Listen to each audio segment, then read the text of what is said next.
Você está ouvindo o História FM.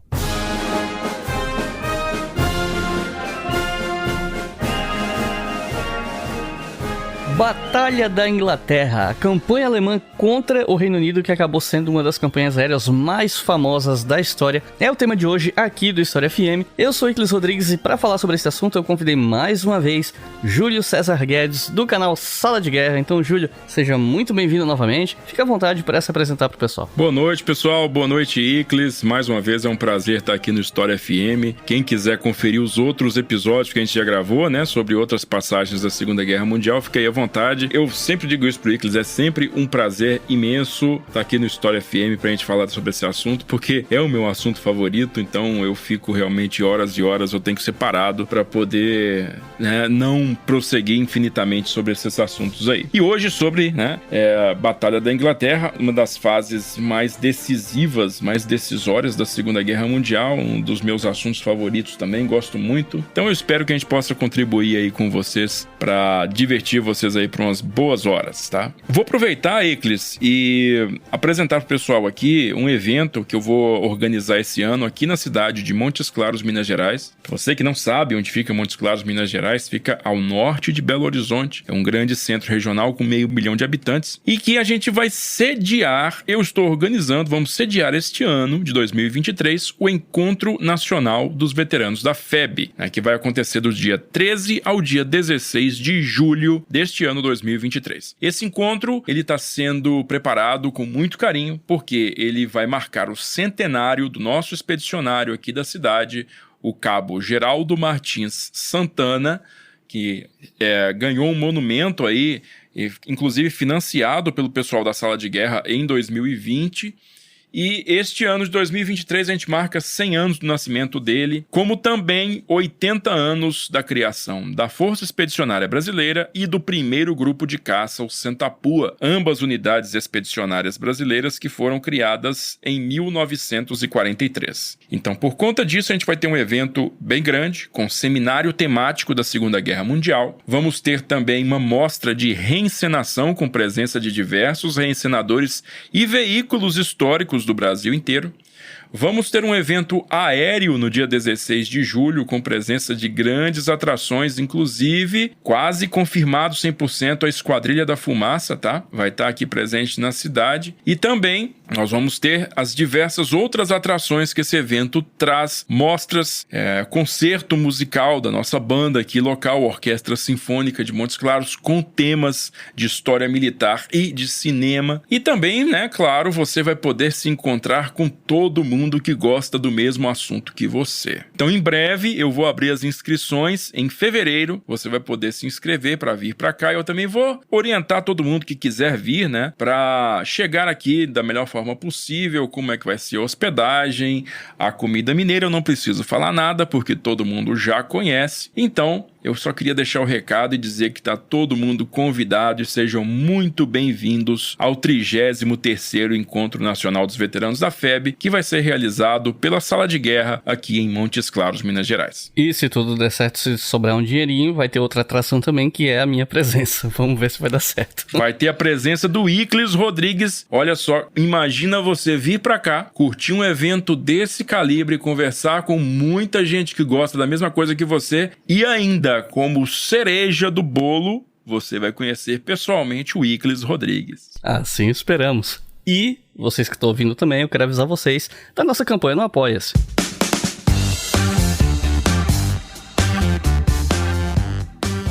Afinal de contas, é a nossa campanha no Apoia-se que financia esse podcast que você está ouvindo. E se você quer apoiar, é muito fácil. É só acessar apoia.se/brigahistoria e apoiar com qualquer valor a partir de R$2 por mês. Se você fizer isso com R$5 por mês, você pode ouvir os episódios do podcast com antecedência. Mas com R$2 você já apoia e tem o seu nome lido aqui. E falando em nome de apoiador, os nossos novos apoiadores e apoiadoras são Bruno Figueiredo, Hamilton Lemos, Matheus Andrade, Rodrigo Mafessoni, Graziano Ceará, Carlos Mabiani, Aleph Mainardes, Matheus Balestro, Rafael Trápaga, Manuela Pedreira, Jefferson Felipe, Mariana Garcia, Vitor Lopes, Fábio Ribeiro, Carolina Andrade e Bruno Lopes. Muito obrigado, pessoal. Como eu disse, são vocês que apoiam esse podcast e se você que está ouvindo quer apoiar também, é só acessar apoia.se/brigahistoria e fazer a sua colaboração.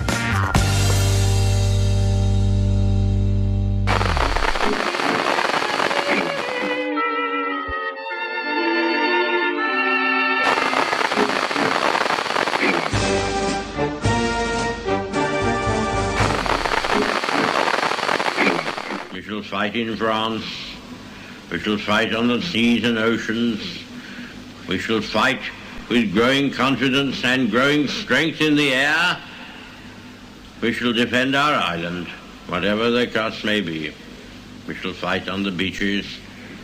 We shall never surrender.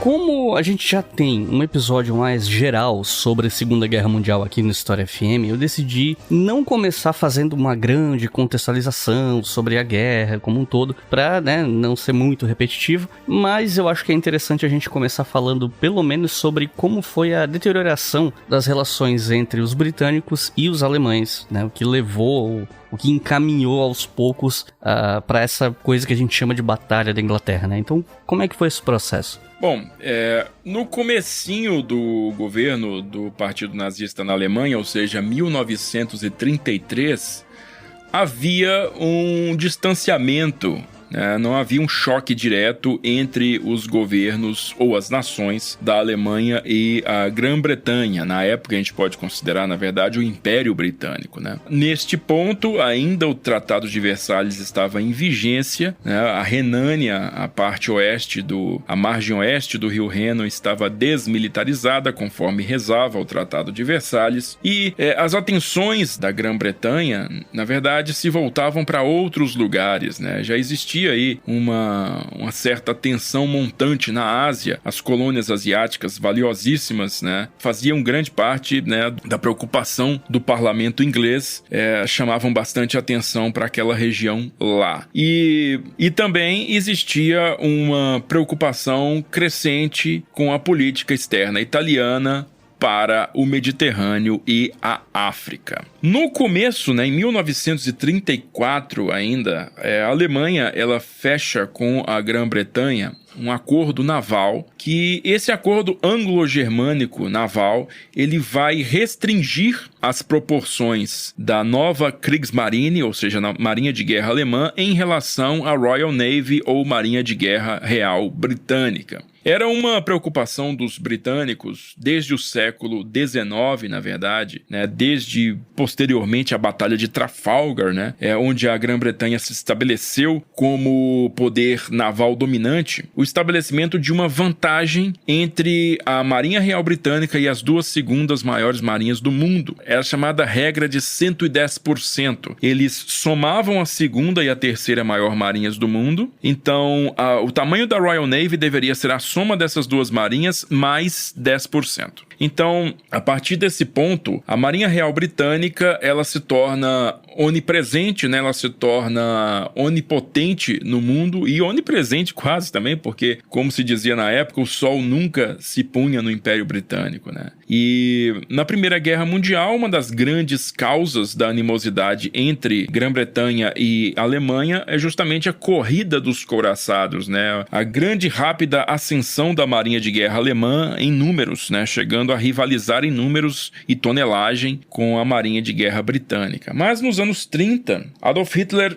quis, desde o começo ali, digamos, pôr panos quentes nas possíveis tensões com a Grã-Bretanha, justamente assinando esse acordo naval que previa uma limitação do tamanho da Kriegsmarine com a Marinha Real Britânica, cedendo aos britânicos a preponderância clara no mar, Então, até por isso, a Kriegsmarine, ela era, na Segunda Guerra Mundial, bastante diminuta em relação à Marinha de Guerra alemã. Com esse acordo, Hitler esperava, claro, estreitar laços diplomáticos com a Grã-Bretanha, tudo isso dentro de um grande plano geral, que ainda estava de acordo com o que ele escreveu em Mein Kampf. O grande inimigo dele estava, na verdade, no leste e não no oeste da Europa. Então, Hitler esperava, digamos, para o longo prazo, que aquele sinal, aquela boa vontade com aquele acordo naval assinado em 1934, ele trouxesse a Grã-Bretanha mais para próximo da Alemanha, eventualmente num futuro choque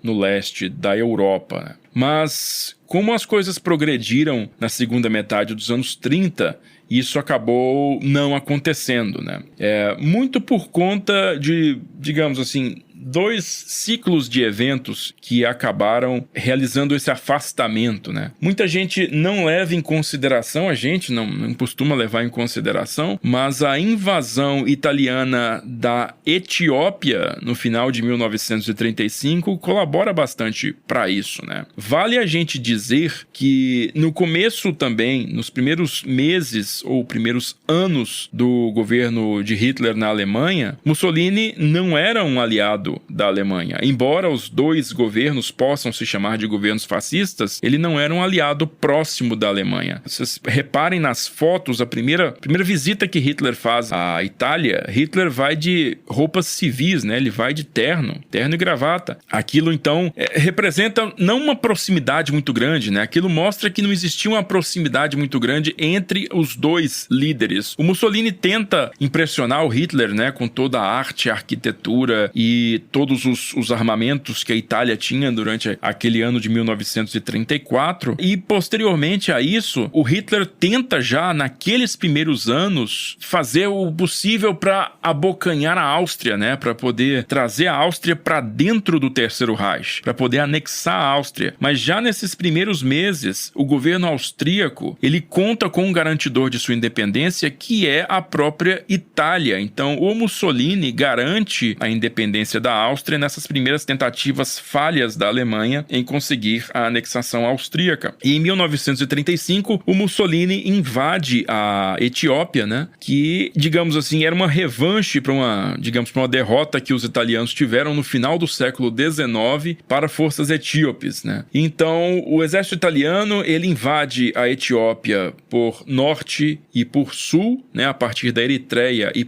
a partir da Somália italiana, e eles conseguem chegar a uma vitória em abril, se não me engano, em março ou abril de 1936, após uma campanha na qual eles utilizaram, inclusive, gás venenoso, né?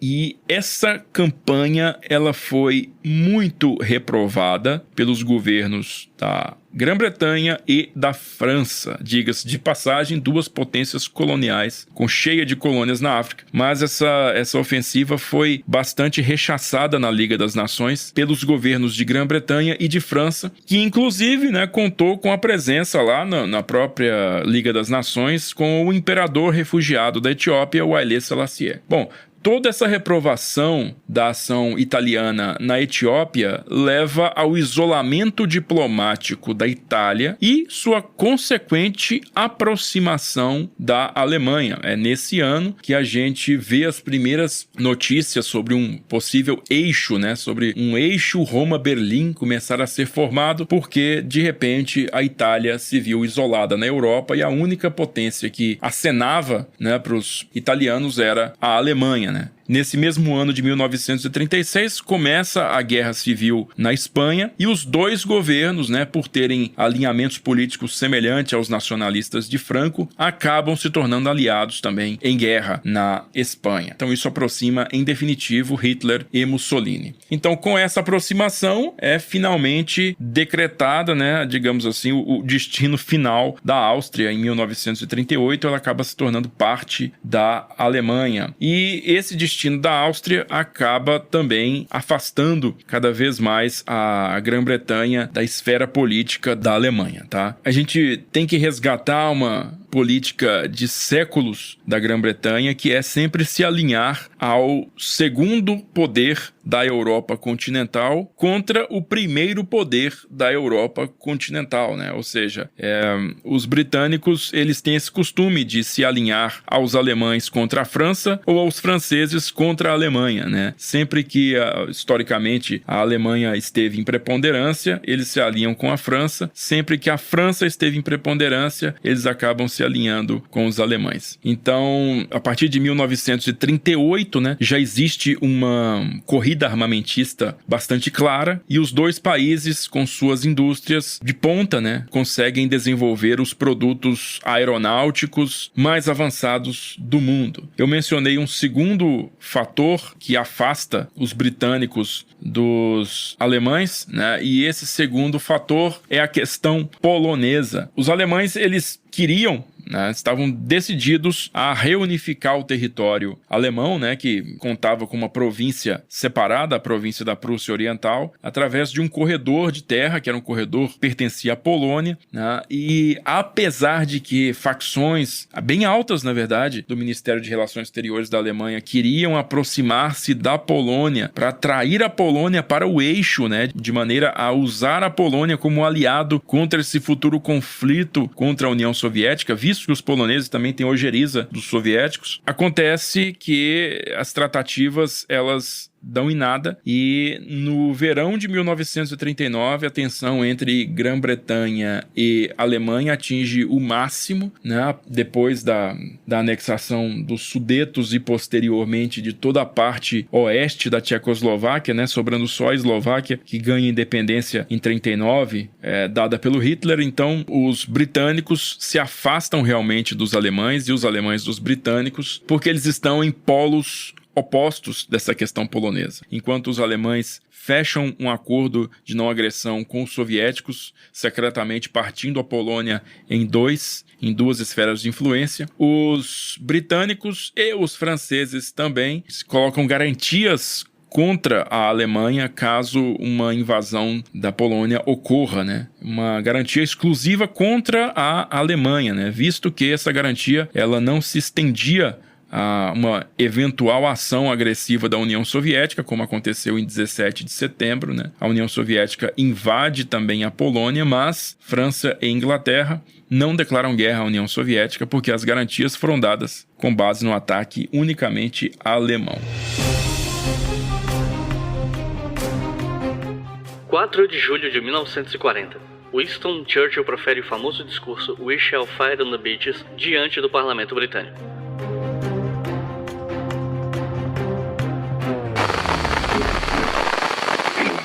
E a partir de quando britânicos e alemães entram em combate uns contra os outros na prática, né? Aqui eu já deixo a bola quicando pra você falar sobre Dunkirk, né? E a evacuação que acabou ficando muito famosa, especialmente depois do filme do Christopher Nolan. Bom, já com a Segunda Guerra Mundial começada, as primeiras ações realmente de combate entre forças britânicas e alemãs se dão na forma de combates aéreos. Logo nos primeiros dias já ocorre a reação a aviões de reconhecimento e posteriormente de bombardeio, né? Então ocorrem ali algumas ações sobre o Mar do Norte, principalmente, que era a rota que esses bombardeiros britânicos tomavam para poder atacar os portos alemães do Mar do Norte, né? Então eram ações bastante localizadas e também, digamos, pouco numerosas, né? Isso tudo faz parte do Sitzkrieg, ou da Phony War, né? A guerra de mentira, que se estende desde a queda da Polônia em outubro de 39 até 9 de abril de 1940, eles chamam de Phony War, né? O Sitzkrieg em alemão, que é a guerra de mentira, ou seja, não havia ação, né? Mas na verdade houve sim muita ação, mas em comparação com o que ocorreu antes e depois, foi um período de relativa calmaria nas linhas de frente.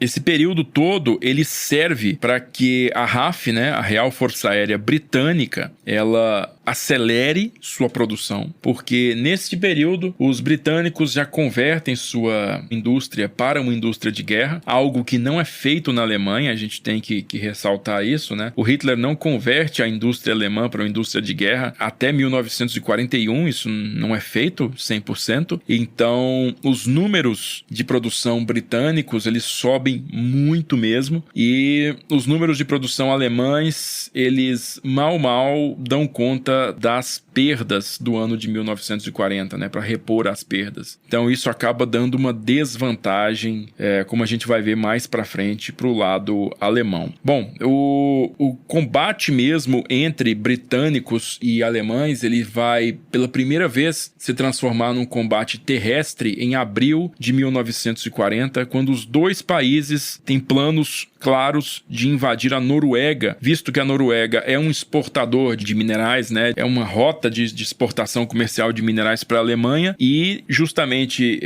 esta rota quer ser bloqueada, né, pelos ingleses. Os ingleses querem bloquear essa rota e os alemães querem manter essa rota aberta. Então, os dois países se movimentam quase em sincronia para poder ocupar a Noruega, com os alemães chegando um pouco antes, né, devido à sua expertise com o uso de tropas paraquedistas e planadores e ataques combinados de aviação. Então eles acabam chegando à capital, Oslo, né, antes dos ingleses, e eles chegam ao mesmo tempo no norte da Noruega, em Narvik, resultando aí em mais de um mês de combates, até que os alemães conseguem eventualmente sobrepujar os britânicos, né? E esse combate lá na Noruega acaba se transformando também num combate muito maior, em solo belga, holandês e francês, a partir de maio de 1940, dia 10 de maio. Então, a partir do dia 10 de maio, os alemães executam uma manobra chamada Sichelschnitt, ou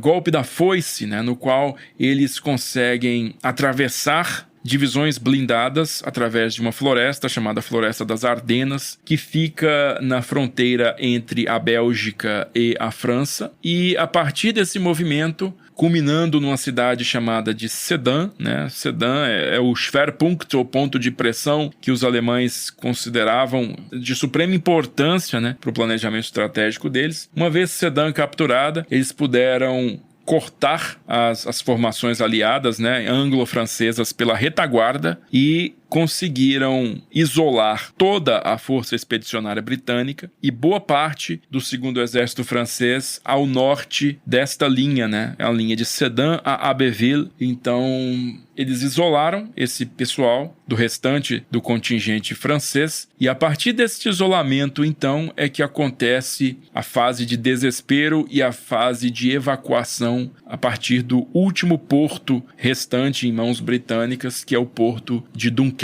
também na fronteira da França com a Bélgica. Uma coisa sobre o qual pouco se fala no senso comum sobre essa batalha foi o papel fundamental que a Marinha Britânica teve na vitória, né? Levando em conta que o fato da Marinha Britânica ser superior à alemã fez com que a estratégia alemã tivesse que ser focada em tentar conseguir superioridade aérea. Você poderia falar um pouco mais sobre isso, sobre a marinha em si? Bom, a Marinha de Guerra Britânica, ela era a maior marinha do mundo desde o século XIX, em conteste, né? Assim, ela teve esse período do finalzinho do século XIX, começo do XX, no qual ela foi desafiada em números e em qualidade pela Marinha de Guerra alemã, mas com a conclusão da guerra em 1918, né, Primeira Guerra Mundial, essa situação voltou ao status, né, do século XIX, no qual a Marinha de Guerra Britânica era a maior do mundo em conteste. Então, em 1940, ela era realmente uma força imensa, gigantesca e que não encontrava páreos, né, na Kriegsmarine. Nem de longe eles poderiam fazer um confronto naval direto com a esquadra britânica, né. Ainda em 1939, os submarinos alemães provaram que pequenos barcos, né, como submarinos, podiam sim atacar e afundar grandes belonaves como couraçados e porta-aviões, né? Então isso fazia parte da estratégia naval alemã, né? Já que a gente não consegue um confronto direto com a esquadra britânica, a gente pode fazer a guerra submarina, né? Com menos custo e com maior taxa de sucesso, fazendo ataques sorrateiros e afundando esses grandes navios e causando grande desgaste na Marinha de Guerra Britânica. O cenário 1940 na evacuação de Dunkerque, ele era bastante perigoso, né, no sentido de que a Marinha de Guerra Britânica, ela, apesar de que ela bloqueava o acesso marítimo às ilhas britânicas, chegar tão próximo do litoral continental europeu colocaria esses navios sob ataque da aviação alemã, né, que era uma aviação também bastante especializada no ataque a navios de guerra, inclusive com bastante sucesso. Tanto os Stukas, né, os bombardeiros de mergulho, quanto a aviação de bombardeiro convencional e também os aviões de patrulha de longo alcance, os Focke-Wulf 200, eram muito especializados no afundamento de grandes belonaves, né? Então os britânicos não arriscaram essas grandes belonaves na costa ali, no alcance de fogo costeiro de Dunkerque. Então Dunkerque não poderia ser protegida pelos grandes canhões da Marinha de Guerra britânica por conta do risco que envolveria o ataque aéreo a esses navios, né? Então, Dunkerque, na verdade, ficou subjugada, né, aos ataques aéreos da Luftwaffe. As tropas na praia ficaram subjugadas e foi um esforço gigantesco mesmo e, assim, muito custoso o esforço que foi feito para retirar aqueles homens de lá. Eles imaginavam que em torno de 50, 60 mil homens pudessem ser retirados e, no fim das contas, em torno de 400 mil homens foram retirados. Então, é muita gente que foi retirada, né? Uma expectativa muito mais baixa do que o que a realidade mostrou, e foi um custo muito alto para que esses homens fossem retirados, porque deixaram literalmente tudo para trás. Qualquer carro que eles levaram foi deixado para trás, munição, armamento, artilharia, tudo foi largado nas praias para que só os homens mesmo pudessem embarcar, né? Então, com isso, o Churchill diz que eles obtiveram um alívio, né? Mas que não nos enganemos, né? Guerras não são ganhas com evacuações. O que era a Batalha da França agora vai se tornar a Batalha da Inglaterra, né? Então, é agora que o nosso destino realmente vai ser colocado na balança. Agora que a gente tem uma boa noção da escolha alemã em privilegiar a Luftwaffe na campanha contra o Reino Unido, né? Você podia contar pra gente sobre como os alemães arquitetaram o planejamento dessa campanha, quais eram os objetivos militares e políticos dessa campanha, né? Levando em conta que os alemães tendiam a ver os britânicos com melhores olhos do que outros adversários, né? Especialmente os soviéticos. E me parece que Hitler queria muito uma paz negociada com o Reino Unido, né? Sim, nunca foi uma vontade do Hitler fazer guerra contra a Grã-Bretanha. Ele via os dois povos como povos iguais, complementares, inclusive, né? Tem uma alegoria ainda do século XIX, que é a morsa e o leão, né? Eu acho que é isso, a morsa e o leão. Enquanto a Inglaterra é um animal marítimo, a Alemanha é um animal terrestre, né? E esse tipo de arranjo é o que o Hitler esperava que a Grã-Bretanha concordasse, né?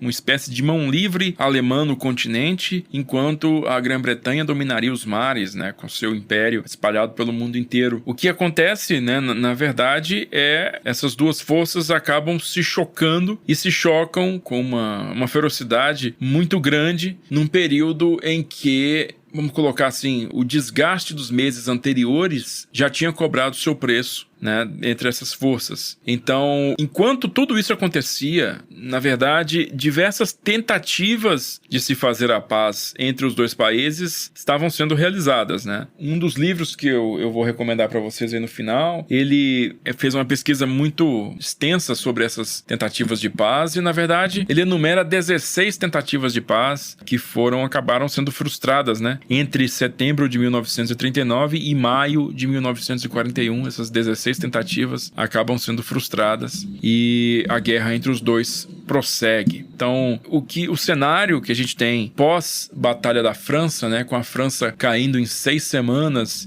e os alemães chegando ao Atlântico, né, colocando seus submarinos no Atlântico de maneira a ganhar uma eficiência muito grande, né, nas operações e colocando eles realmente ao alcance de interdição das linhas comerciais marítimas britânicas. Isso representa um grande perigo para a Grã-Bretanha.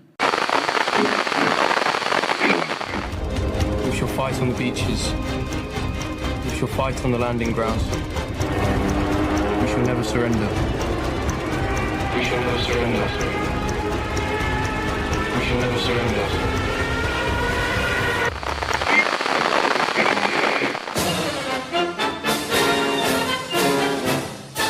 Os aficionados em Segunda Guerra Mundial, quando se fala da Batalha da Inglaterra, sempre acabam dando foco nos aviões que fizeram parte dessa batalha, né? E de fato, é um tema super interessante, eu gosto também, então é lógico que eu vou dedicar uma pergunta a isso, né? Então, queria pedir pra você comentar com a gente quais eram os principais aviões de caça usados nessa batalha e sobre as características deles, né? Bom, Iclis, a Batalha da Inglaterra, ela ela foi um conflito aéreo como nunca se havia visto antes, né? A quantidade de aviões dos dois lados, as táticas empregadas, as personalidades que saíram desse conflito, né? Os dois lados, eles evidenciavam muito a figura do piloto de caça como herói nacional. Então, a imprensa fez um grande esforço para transformar aqueles rapazes em heróis na imprensa, para poder inspirar, inclusive, os jovens a se tornarem pilotos de caça, né? Mas se chegar naquele ponto em 1940, para a gente entender como que o resultado daquilo tudo,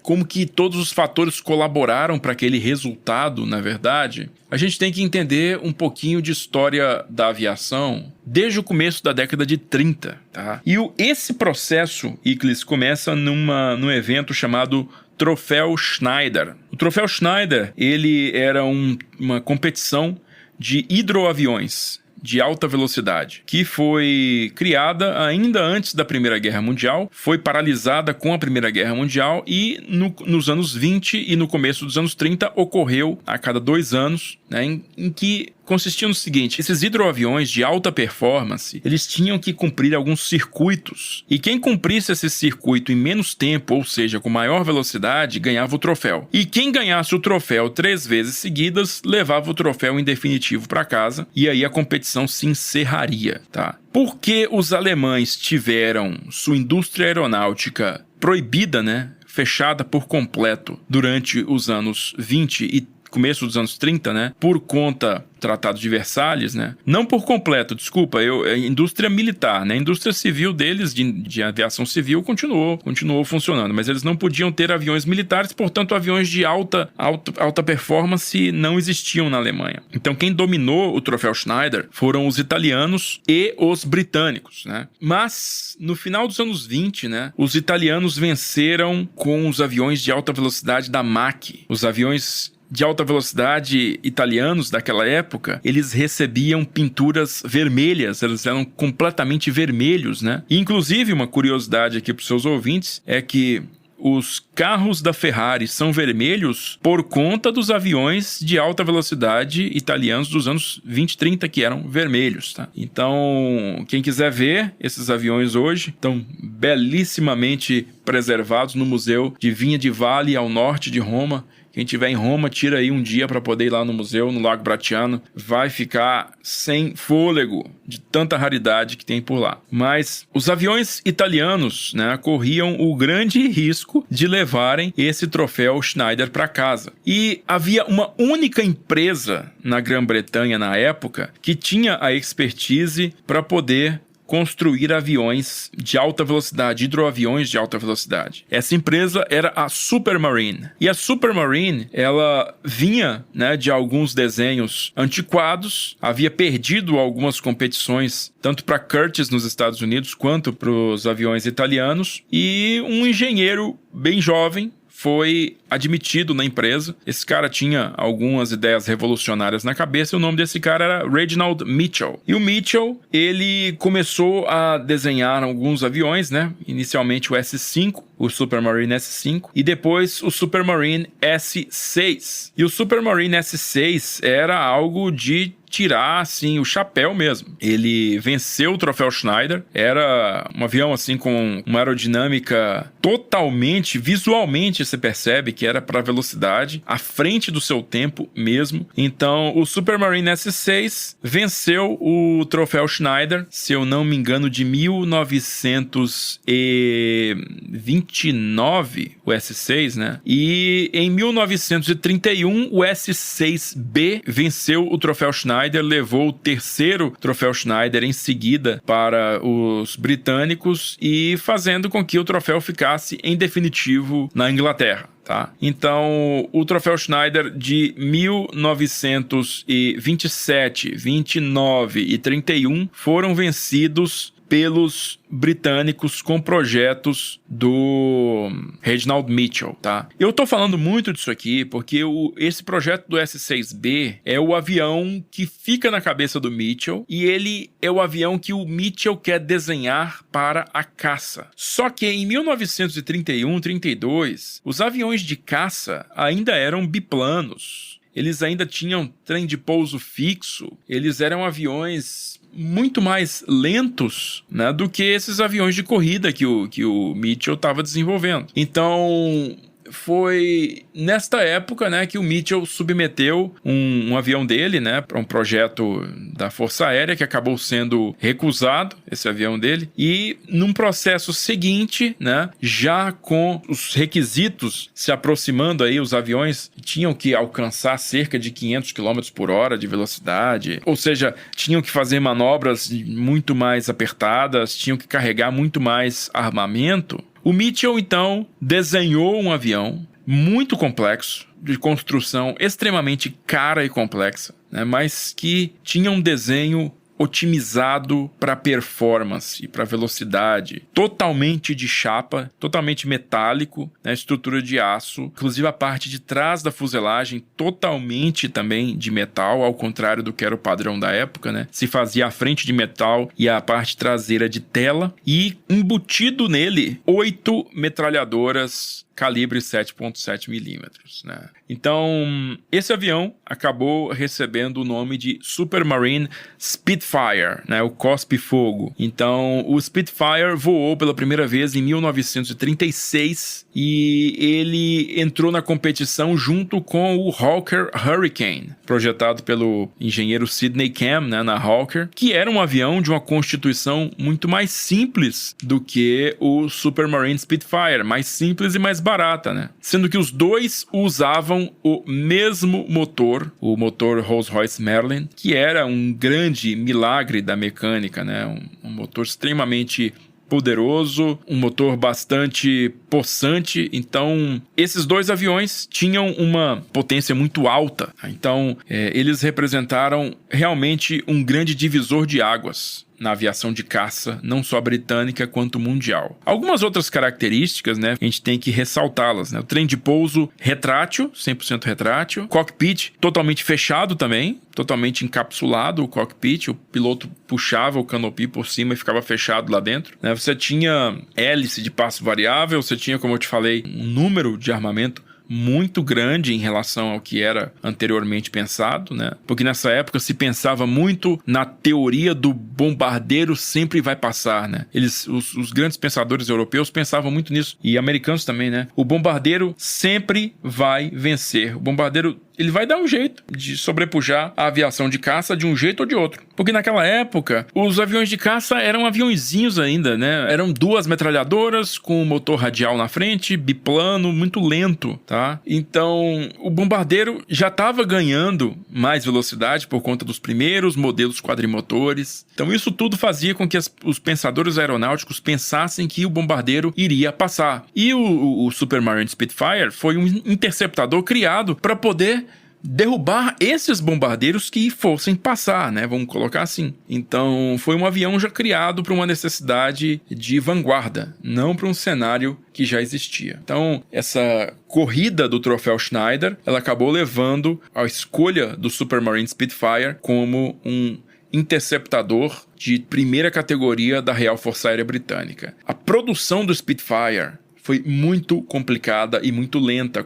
Como eu falei para vocês, era um avião muito complexo de fazer, muito caro. Então, ela só realmente pegou ritmo em 1938. Foi só em 1938 que o primeiro esquadrão da RAF recebeu os Spitfires, e a fábrica de Castle Bromwich, por exemplo, que foi construída só para fabricar Spitfire, ela só realmente começou a soltar Spitfire em 1940. Então, era uma produção que demorou para realmente entrar no ritmo, né? Enquanto isso, a produção do Hawker Hurricane, que era o similar mais barato, vamos dizer assim, do Spitfire, que era em si também um avião muito possante, muito bem armado, né? Também, nas mãos de um bom piloto, era tão bom quanto o Spitfire. O Hawker Hurricane, ele chegou em números muito maiores, né, aos esquadrões britânicos em 38, 39 e 40. Então, grande parte dos cerca de 20% cerca de 20% dos caças da Real Força Aérea Britânica em 1940 eram Spitfires, o resto realmente era Hurricane, né? Então, a gente não tem, assim, essa ideia, pensa que era só Spitfire. Não, Spitfire era pouco e era raro, né? Os Spitfires tiveram que ser usados com muita sabedoria. Então, de um lado, você tem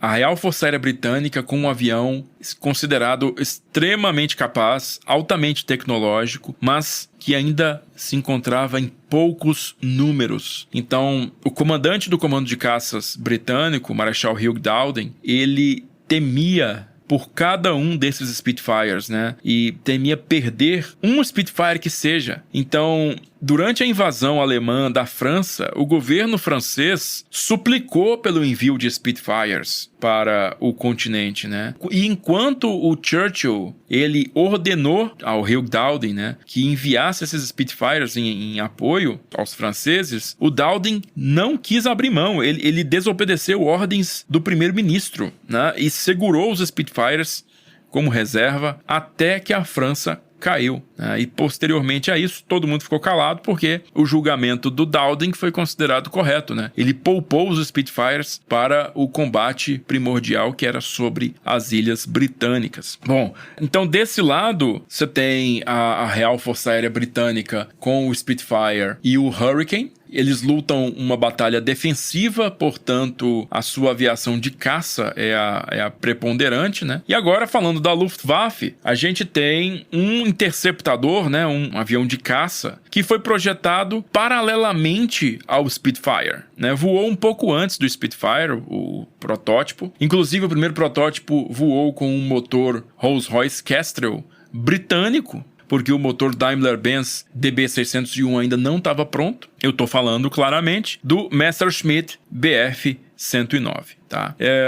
Willy Messerschmitt era um engenheiro aeronáutico que tinha começado trabalhando numa empresa chamada Bayerische Flugzeugwerk, né, que é a fábrica de aviões da Bavária. E ali ele tinha projetado um avião de transporte de passageiros, né? Até que ele projetou um aviãozinho eles chamam de turismo, né? Avião de 2 passageiros, um avião de ligação, que ganhou algumas competições internacionais. E esse avião era o Messerschmitt Bf-108. Esse aviãozinho tinha algumas características de desenho de fuselagem bastante esguias, né? Que favoreciam muito a aerodinâmica e favoreciam muito a performance, a velocidade e a manobrabilidade também. Então, baseado nesse aviãozinho Bf-108, que teve essa boa aceitação, né? Inclusive se tornou um avião de ligação da própria Luftwaffe posteriormente, o Messerschmitt ele começou a pensar num avião interceptador de primeira linha para a Força Aérea Alemã.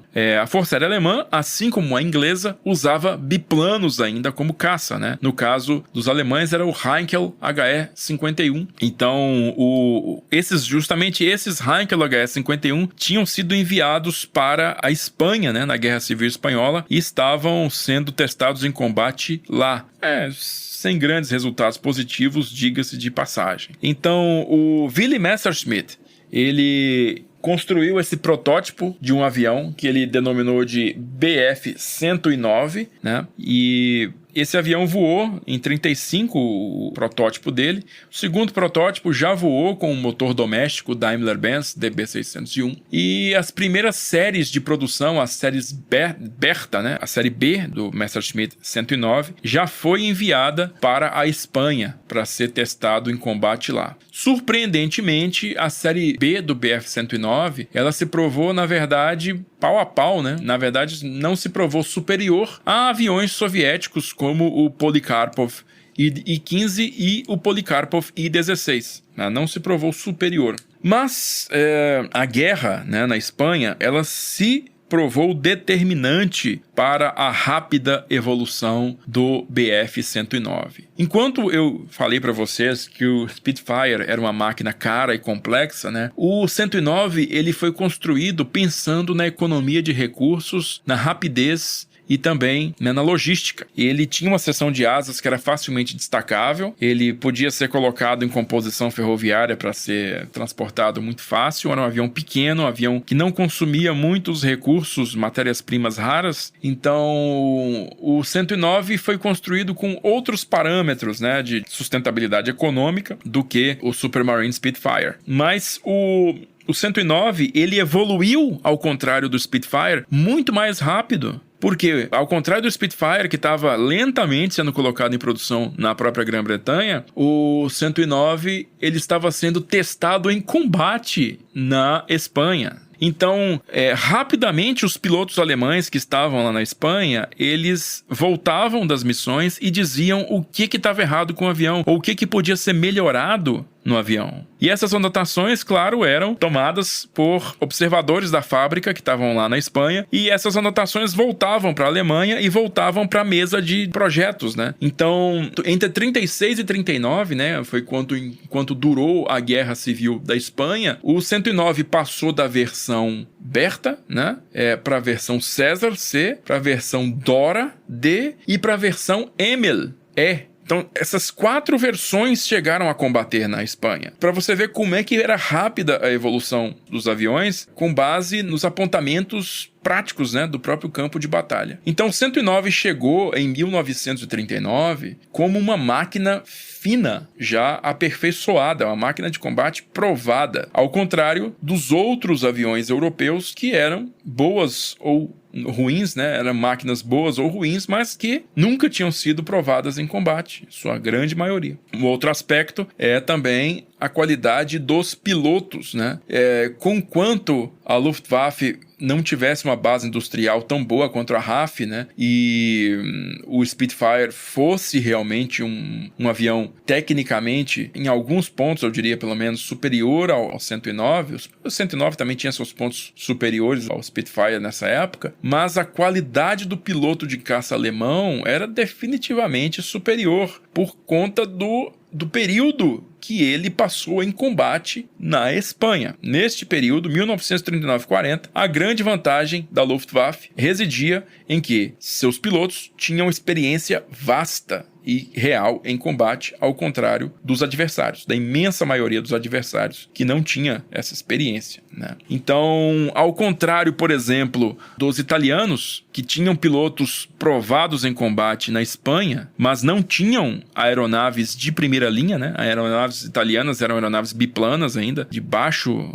capacitação tecnológica, baixo teor tecnológico. Os alemães tinham um avião altamente tecnológico e tinham experiência em combate. Por isso se tornaram tão profissionais como se mostraram em 39 e 40, né? E aí vem toda a ala de bombardeio da Luftwaffe, né? E essa discussão sobre os bombardeiros da Luftwaffe, ela parece ser menos importante do que a discussão sobre os caças, mas na verdade ela é tão importante quanto, quiçá mais importante. Porque a Luftwaffe chega a 1939 e 1940 com uma força de bombardeio inteiramente tática, né? Inteiramente composta de aviões bimotores com alcance limitado, projetados e doutrinados para fazer ataques à linha de frente, em apoio às tropas em terra. Ou seja, não foi desenvolvido na Luftwaffe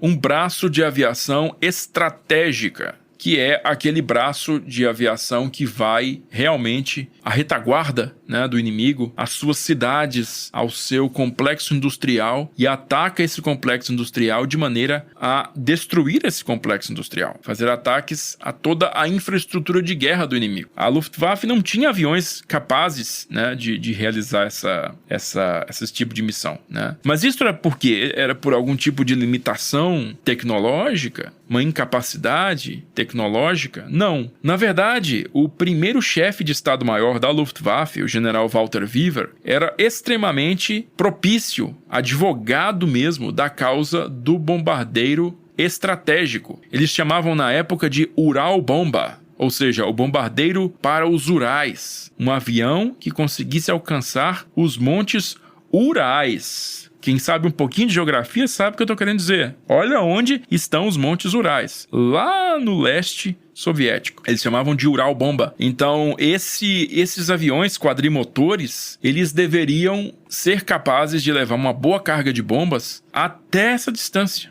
2 protótipos foram construídos, né, foram encomendados e construídos, mas em 1936 um acidente aéreo vitimou o general Wever, que foi substituído na capacidade de chefe de Estado-Maior pelo general Erhard Milch. E o general Milch era um cara que não queria saber muito desse negócio de bombardeiro estratégico. Então se configura ali uma tríade, né, de lideranças dentro da Luftwaffe, né? Hermann Göring, que não tinha uma posição firme, mas era influenciável pelo Milch. Milch era muito preocupado com finanças, né? Então, o argumento dele para o Göring foi o seguinte: com um avião desse grande quadrimotor, eu te entrego 3 menores bimotores. O mesmo custo. Então, nós vamos poder encher o céu de avião e gastando muito menos. Tá, então esse foi o argumento do Göring. E o Göring disse que, né, argumentou, mas a gente não vai ficar prejudicado. E o Milch garantiu para ele que não, que isso era melhor. Então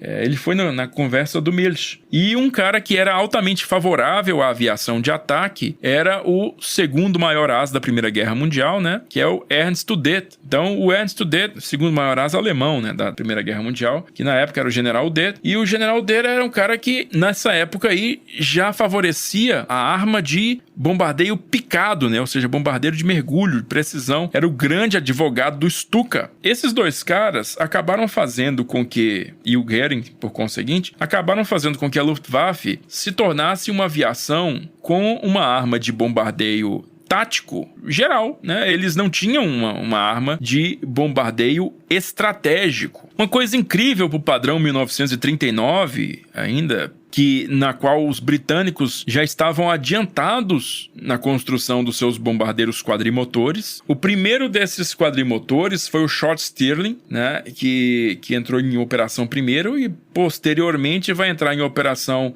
o Handley Page Halifax e o famoso Avro Lancaster, que são aviões que conseguem atacar alvos no coração da Alemanha. Eles foram projetados para atacar alvos no coração da Alemanha, a longo alcance. A natureza insular da Grã-Bretanha, ela favorece esse pensamento, né? Ou seja, nós estamos aqui paralisados e nós vamos ter que alcançar esses caras lá no meio da Europa. Então vamos construir aviões que consigam chegar lá e consigam bombardear com grande quantidade lá. Já os alemães que estão no meio da Europa, eles pensam primordialmente com os pés, né? Com o exército. O exército anda e a aviação vai dando apoio para o exército enquanto o exército anda. Então, se tem que atacar a Grã-Bretanha, muito provavelmente eles vão ter bases, como eles tiveram, né? Na costa francesa, na costa holandesa, para poder chegar a esses alvos na Grã-Bretanha. Mas isso foi um grandíssimo tiro no pé, porque tudo acabou sendo medido num alcance muito curto, né? O alcance dos bombardeiros era curto, portanto o alcance dos caças era curto, e isso fez com que, uma vez que o teatro de operações fosse separado das bases por um mínimo de 50 quilômetros, ali no ponto mais estreito do Canal da Mancha, tem 35, se não me engano, quilômetros, mas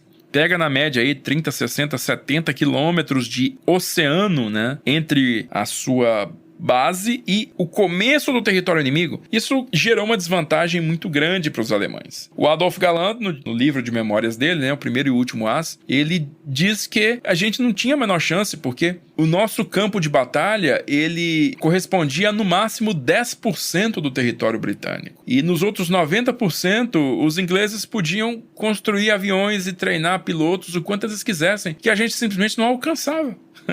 Então é um erro de concepção muito grande a forma como a arma de bombardeio, né, da Luftwaffe, ela foi criada e ela foi desenvolvida, né, no final dos anos 30. Ela não foi desenvolvida para um combate como o combate contra um país insular como a Grã-Bretanha. 10 de julho de 1940. A Batalha da Inglaterra começa oficialmente com um ataque da Luftwaffe contra comboios de suprimentos britânicos no Canal da Mancha.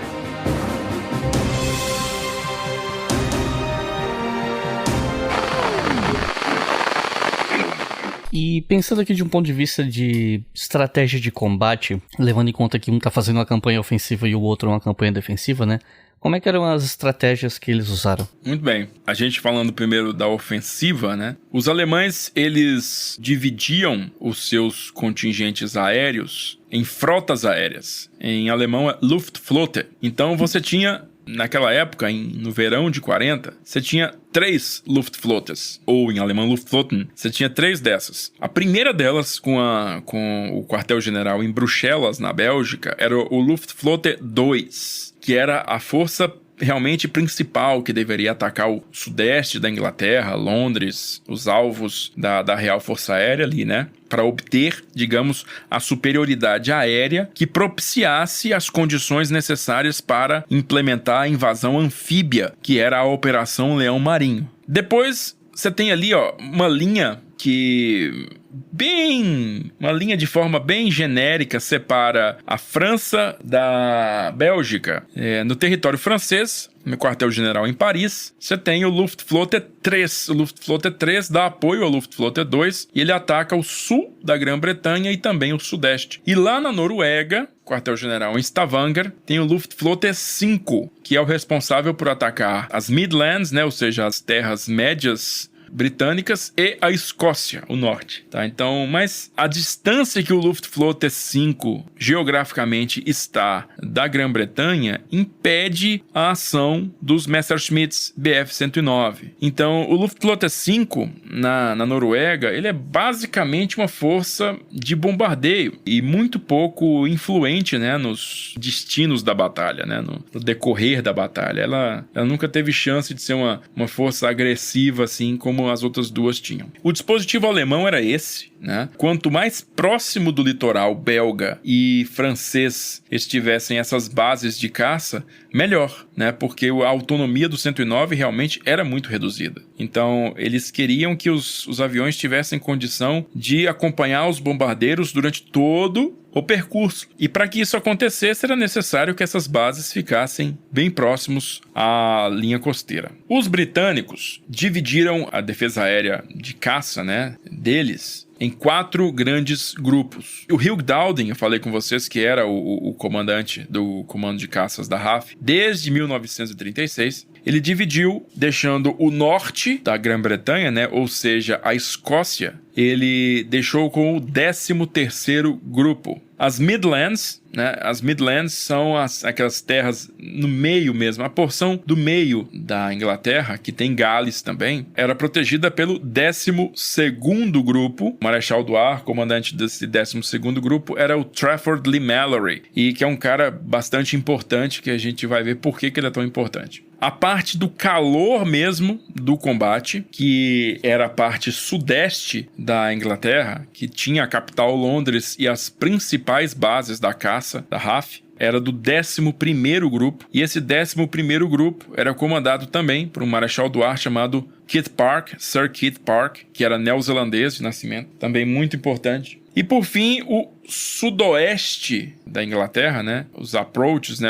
ocidentais, as abordagens ocidentais da Grã-Bretanha, era do 10º grupo, responsabilidade do 10º grupo, né, comandado pelo Marechal Sir Christopher Brand. Mas, como eu falei, os 2 principais líderes que a gente vai ter que ver aqui são as atuações do Leigh-Mallory, no 12º grupo, e do Park, no 11º grupo. Comandante do Luftflotte 2, alemão, em Bruxelas, era o Albert Kesselring, tá? Que posteriormente, lá em 1944-45, vai ser o comandante-geral dos exércitos alemães na Itália, inclusive era o comandante-geral das tropas que a FEB enfrentou, tá? E o Luftflotte 3 em Paris, quem comandava ele era o Hugo Sperler, que, diga-se de passagem também, Hugo Sperler e Albert Kesselring, 2 caras que tinham experiência de combate na Espanha.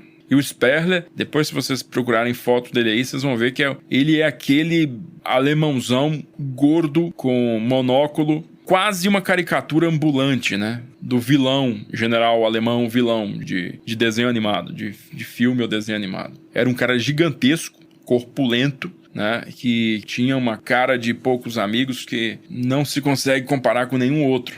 Depois procurem aí Hugo Sperler, para vocês poderem ver o que eu estou querendo dizer. Então esse era o dispositivo aéreo dos ingleses e dos alemães em julho de 1940. Claro que aí falta um elemento principal, né? Elemento primordial para o decorrer da batalha, que era a famosa Chain Home, ou a cadeia de radares britânica. E essa cadeia de radares britânica, ela foi criada a partir de 1938, ela começou a ser implementada, né? E ela conseguia Eram radares de curta distância e grande distância que conseguiam captar ali as formações aéreas que estavam se aproximando da Grã-Bretanha. E era uma captação eletrônica, claro, e os leitores desses radares ainda eram muito pouco claros, né, no resultado. Era coisinha de primeira geração, então não se podia confiar nesses radares 100%. Então, o Hugh Dowding, comandante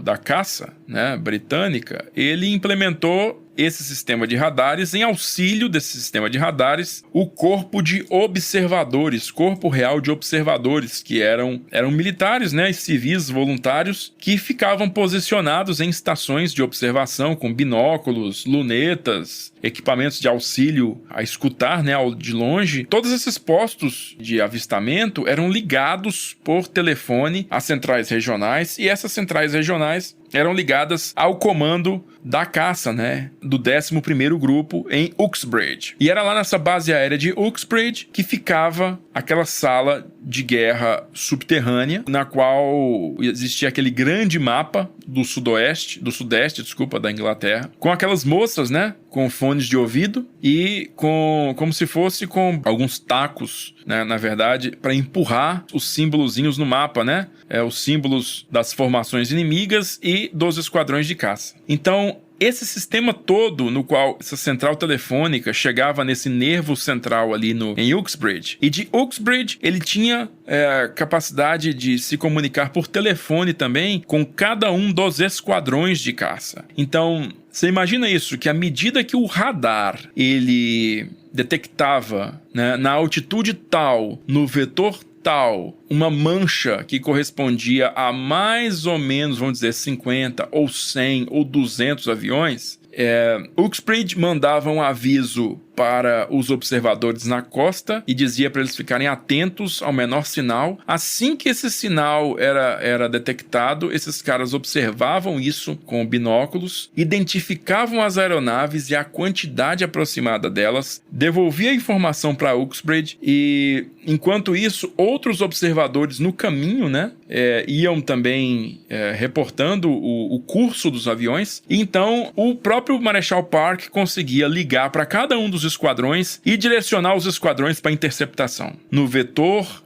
e no tempo corretos, né? E cada esquadrão desse tinha um nível de alerta, né? Os níveis de alerta iam, digamos, dos pilotos estarem em suas camas, dormindo, até os pilotos terem que ficar sentados em cadeiras para o lado de fora. Tinha um outro que os aviões tinham que estar 100% abastecidos, e um outro que o pessoal ficava dentro do assento do avião já, preso com cinto já, com o dedo no starter do avião. Esse era o alerta mais alerta de todos, né? Mais imediato de todos, para decolagem no menor tempo possível. Então existiam muitos níveis de alerta. Então você vê e imagina na sua cabeça toda essa estrutura funcionando de forma 100% analógica em 1940 para gerar na sala de guerra de Uxbridge um controle completo da situação aérea de todos os dias da batalha, né, sobre o sudeste da Inglaterra. Então, essas aí eram as posições e as táticas empregadas, né? Digamos assim, na verdade, o emprego estratégico de aviação era feito dessa maneira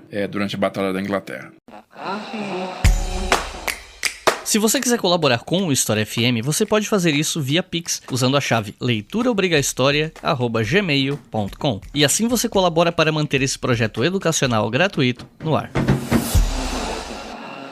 E pensando aqui nas fases dessa campanha, o que a gente pode falar? Porque até o momento, né, a gente está falando aqui sobre questão de estratégia, mas pensando nas fases da batalha, na cronologia do negócio, né? Como é que foi? Ok, numa primeira fase, né, logo depois da derrota francesa, que se dá no dia 22 de junho, né, efetivo para o dia 24 de junho, os alemães começam a atacar a navegação britânica no canal.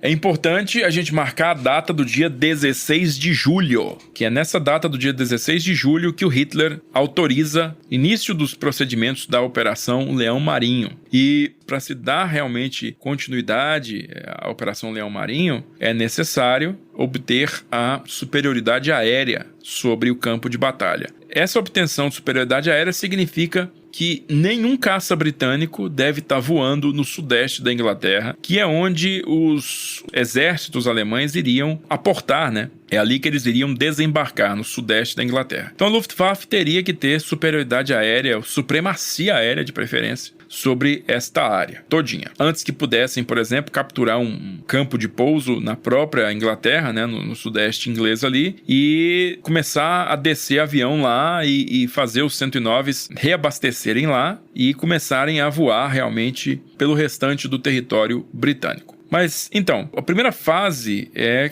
que os alemães começam, desde 17 de julho, eles já começam ataques no canal. E esses ataques no canal, eles chamam-se Kanalkampf, né? A luta do canal em alemão. E eles têm por objetivo atrair a aviação de caça britânica para o combate em cima do canal. O que acontece? Os alemães, eles estabelecem uma superioridade aérea limitada em cima do canal nesse período, porque o Hugh Dowding, ele enxerga que isso é um truque, isso é uma armadilha que os alemães estão fazendo, né? Justamente para atrair os Spitfires, atrair o creme, né, o creme de la creme, digamos, a nata do comando de caça da RAF, para o combate perto das bases deles, né, onde eles têm mais autonomia, onde eles têm mais capacidade de permanecer em combate por longo tempo. Desta feita, o Dowding não envia os Spitfires para o canal. O Dowding faz o esforço com todos os outros aviões de segunda linha que ele tem, com os Ferry Battle, Bolton Paul Defiant, inclusive com alguns Hawker Hurricane, mas ele não manda os Spitfires para lá. Essa fase ela é concluída, né? E a segunda fase da Batalha da Inglaterra, né, na qual os alemães eles ganham certa confiança, porque eles começam a derrubar avião inglês em grande quantidade. São todos aviões de segunda linha, né? Mas eles pensam que aquilo ali é a Força Aérea Britânica, a Força Aérea Real Britânica é aquilo ali.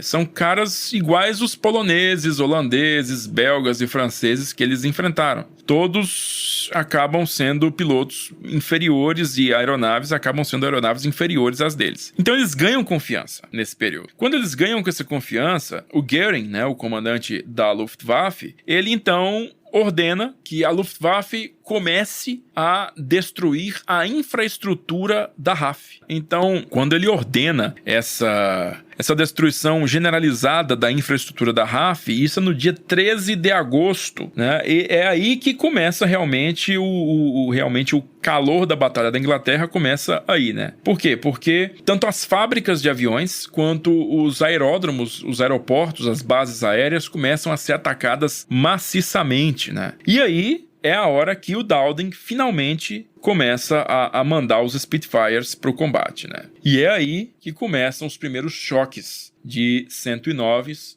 com Spitfires.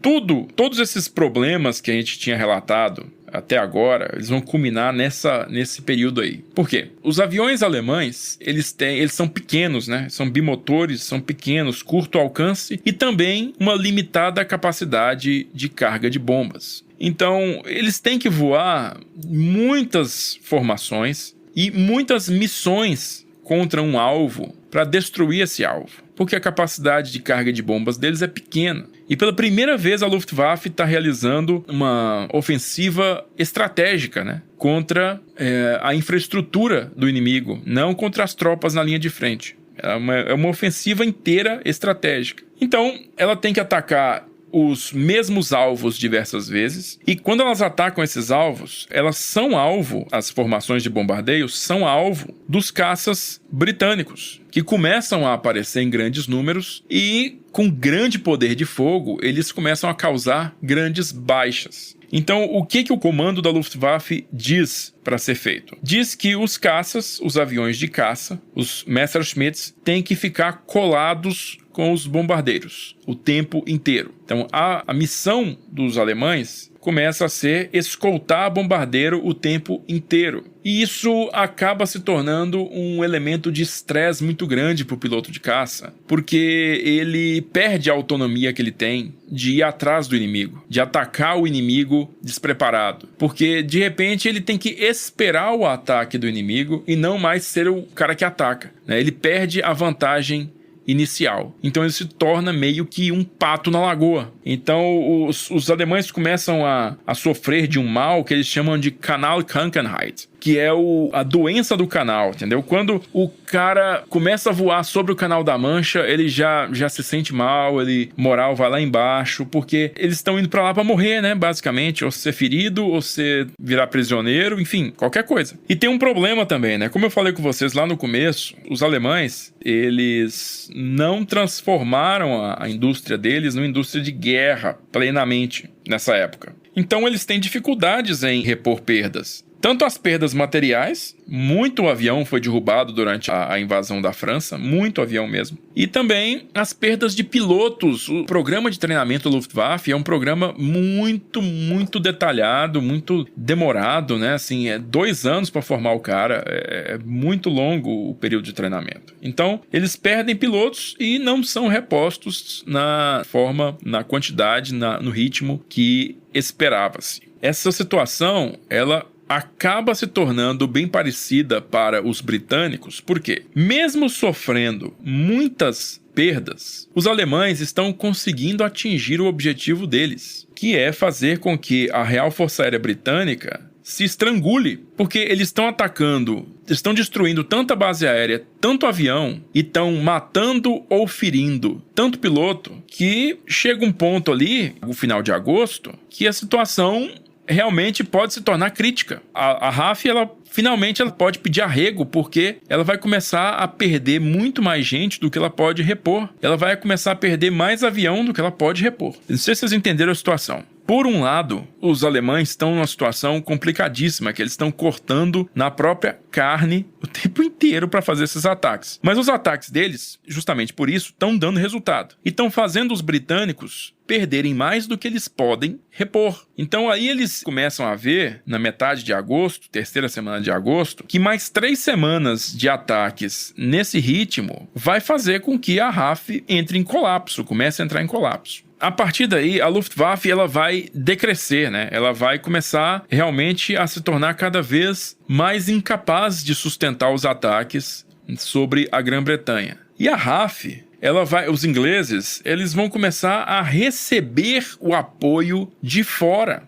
Ou seja, as fábricas de Spitfires, de Castle Bromwich e outras, inclusive no Canadá, tá? Vão começar a fabricar Spitfires e outros aviões em quantidades grandes. Esses aviões começam a chegar à Grã-Bretanha. E mais, é aí que os ingleses começam a receber pilotos, em grande quantidade, né? Pilotos treinados na Rodésia, pilotos treinados no Canadá, pilotos treinados em bases e centros de treinamento do Império Britânico em outros locais do mundo, na Austrália, na Nova Zelândia, além de pilotos dos países europeus ocupados, tipo pilotos poloneses, tchecos, franceses, belgas, holandeses, tudo isso. Gente refugiada da Europa que começa a engrossar as fileiras da RAF. Por que eles não estavam desde o começo da batalha na RAF? Eles estavam, mas os caras estavam fazendo conversão pros aviões ingleses, né? Estavam fazendo treinamento de adaptação, estavam aprendendo a falar inglês. Então, eles não conseguiram colaborar nas primeiras semanas de batalha. Mas a partir dessa época aí, a partir de meados de agosto ali, ó, final de agosto, esses caras começam a chegar em peso. Começam a chegar, inclusive, os primeiros voluntários americanos, né? Norte-americanos, que no ano seguinte vão começar a compor os esquadrões Águia. Mas só no ano seguinte, tá? Não é nesse ano de 1940, não. Então a gente começa a ver que a história começa a tomar 2 caminhos diferentes a partir desta época. É a partir daí que as coisas começam a andar de forma diferente. E esses ataques, eles estão tomando realmente seu lugar de preocupação, né, lá no alto comando alemão, em Berlim. E o alto comando da Luftwaffe, ele se divide entre duas linhas de ação, né? O que fazer para provocar uma queda rápida da Grã-Bretanha, né? Porque eles não estão conseguindo sustentar aquilo por muito mais tempo. Bom, o chefe de Estado-Maior na época, Hans Jechonek, ele é favorável ao ataque a centros urbanos, tá? Para poder fazer com que a população perca vontade de continuar na guerra. O ataque de terror, né? Então o Jechonek, ele tem uma proximidade muito grande com Goering e por conta disso ele consegue pôr para frente o seu ponto de vista, que é: vamos atacar Londres. Porque se atacar Londres, o londrino vai ver aquilo acontecendo e vai fazer com que o governo negocie. Enquanto Kesselring, lá em Bruxelas, ele disse que não, vamos continuar botando bomba nas bases, vamos continuar botando bomba na infraestrutura, melhor. Mas esse ataque à infraestrutura está causando umas perdas muito grandes para a gente. Então os alemães, eles decidem atacar Londres pela primeira vez. Não, na verdade, um bombardeio de áreas civis de Londres, tá? Eram bombardeios das áreas portuárias de Londres, tá? As docas do rio Tâmisa foram bombardeadas no dia 23 de agosto. Tá? 23, 24 de agosto. E esse bombardeio, ele surte um dano muito grande, né? Então é festejado na Alemanha, assim, como um grande feito. E aí os ingleses decidem revidar esse ataque, e eles revidam esse ataque a Berlim, né? A zona industrial de Berlim. Porém, um bombardeiro desse, inglês, ele acaba lançando bombas sobre a área de Charlottenburg, né, que é uma área civil residencial de Berlim. E aí, quando isso acontece, o Hitler é comunicado disso e ele finalmente autoriza o bombardeio de áreas civis, né, na Inglaterra. Até então ele vinha relutando em autorizar isso, mas depois dessas bombas caírem lá, eles acabam atacando a capital britânica, né? Então os alemães começam a atacar em peso a própria cidade de Londres. Então, aí existe o famoso Hardest Day também, que é o dia das batalhas mais duras, né, para a Grã-Bretanha, né, o dia que os alemães empurram eles com mais força, né, nessa fase de ataques contra as indústrias e as bases. Só que aí o foco muda para as cidades, muda para Londres, principalmente. Porque aí se torna um esforço político, né, um esforço para forçar a população a levar o governo a negociação, né, para encerrar aquela ofensiva.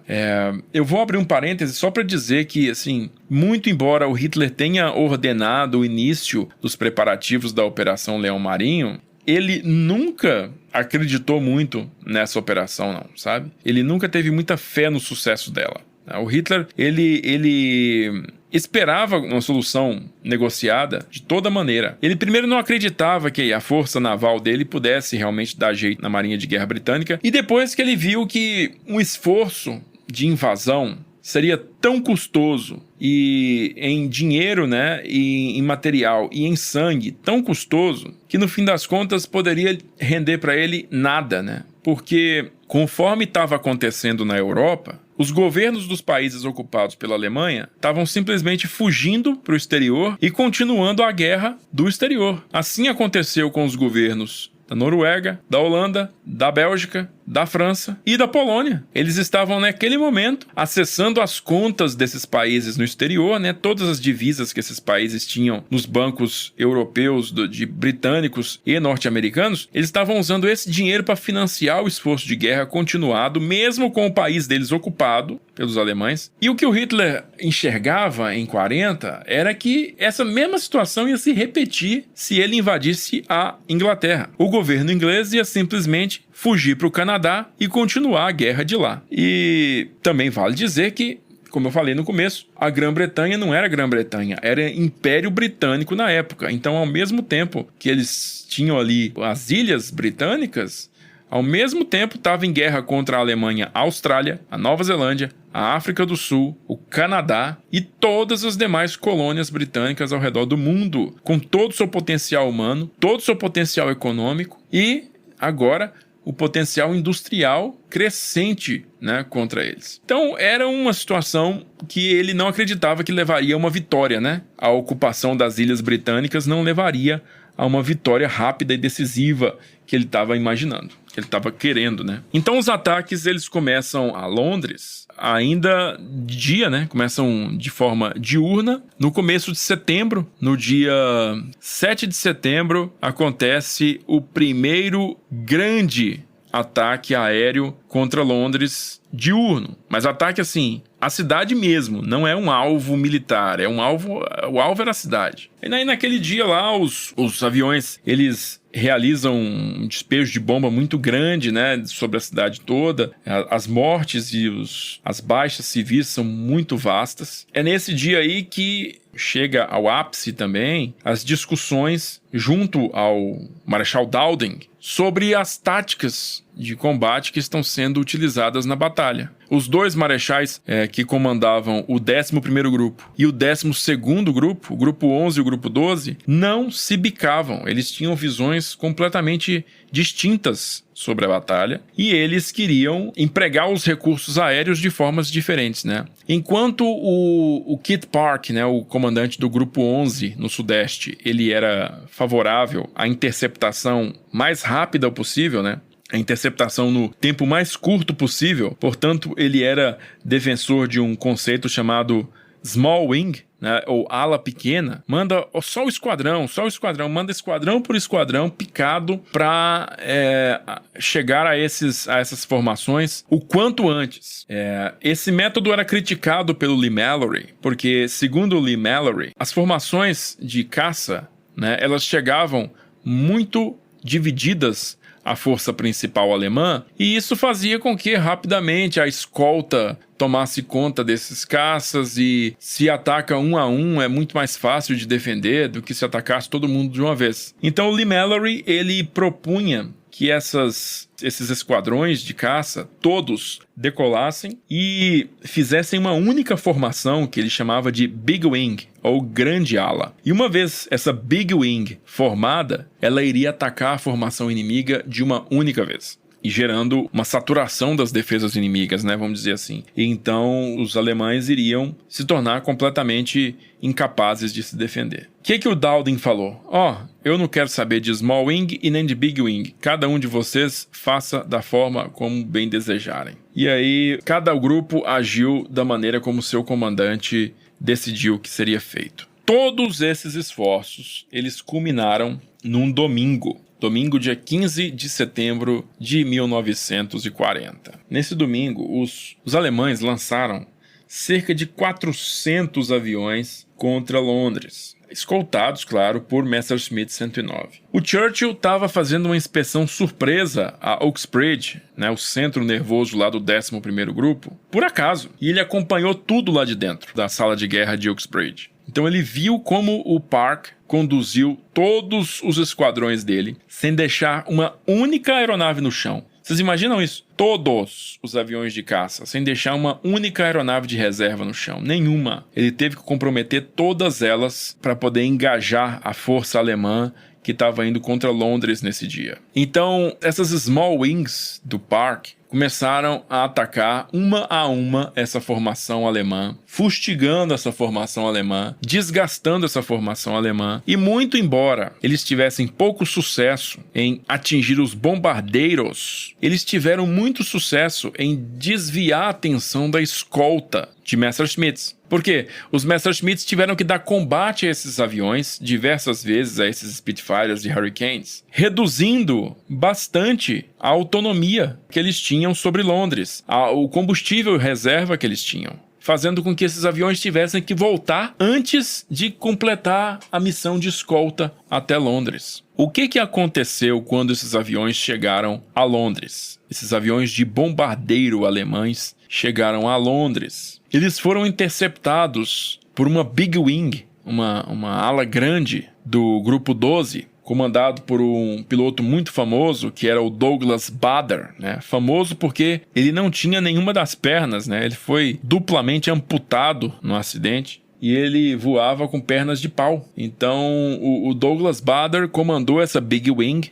e fez uma devassa sobre a capital, né? Derrubou muitos bombardeiros. Resultado do dia, os ingleses disseram que derrubaram 180 aviões alemães, pela perda de uns 30 deles. Os alemães falaram que derrubaram 70, 80 aviões ingleses pela perda de 20 e poucos deles. E aí, no final das contas, a estatística que os dois lados sabiam, mas que não divulgaram para ninguém até o final da guerra, foi que, na verdade, foram 60 e poucos, 2 aviões alemães pela perda de 27 ingleses. Mas 61 aviões caindo naquele dia, para a situação alemã, era demais para o Hitler, né? Era muito puxado, tá? Era realmente muito puxado para eles. E aí, alguns dias depois, o Hitler cancelou a Operação Leão Marinho, pelo menos postergou ela até a primavera de 41. Ou seja, não havia mais necessidade imediata, premente, de invadir a Grã-Bretanha. Portanto, a necessidade de obtenção de superioridade aérea naquele momento tinha passado. E o que é que restava agora? Restava, então, manter a Grã-Bretanha sob pressão. Então é aí que começa uma nova fase da Batalha da Inglaterra, que é a famosa Blitz. A Batalha da Inglaterra se tornou a Batalha de Londres. Os alemães avançaram através dos visados Hurricanes e Spitfires que tinham sido enviados para os enfrentar. Logo, qualquer pretensão de vir a ser uma missão militar transformou-se em uma destruição selvagem apenas.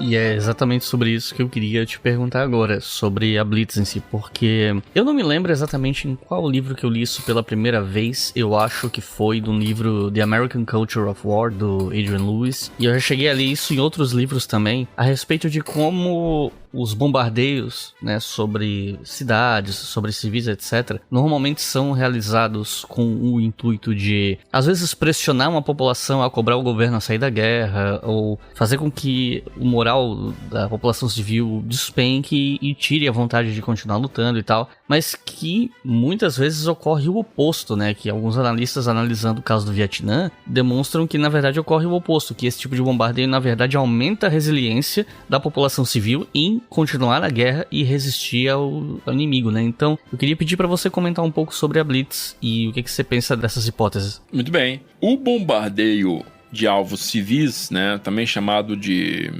bombardeio de terror, né, ele tem efeitos contraproducentes, né? Muito se pensa que isso pode, de alguma maneira, forçar a população, o moral da população para baixo e fazer com que ela comece a pressionar o governo para procurar a paz, como você falou. Mas, na maioria dos casos observados, o efeito contrário é o mais fácil, né, de ser observado. Durante a Blitz isso aconteceu, inclusive na própria Segunda Guerra Mundial, durante a fase em que a RAF estava fazendo bombardeio das cidades alemãs, né? O famoso bombardeio de terror também, né? Porque o alvo era a cidade, não era uma fábrica, era a mesma maneira. Era para forçar a população a desanimar, né? A baixar o moral da população. E acontece o contrário, porque a população começa a enxergar que a vida é dia após dia. Então muda muito os parâmetros do cidadão, né? Então a população começa a enxergar aquilo como uma nova realidade. Ele se acostuma muito rápido. O ser humano, ele se acostuma muito rápido a essas mudanças, né? Existe um choque, mas depois do período de choque existe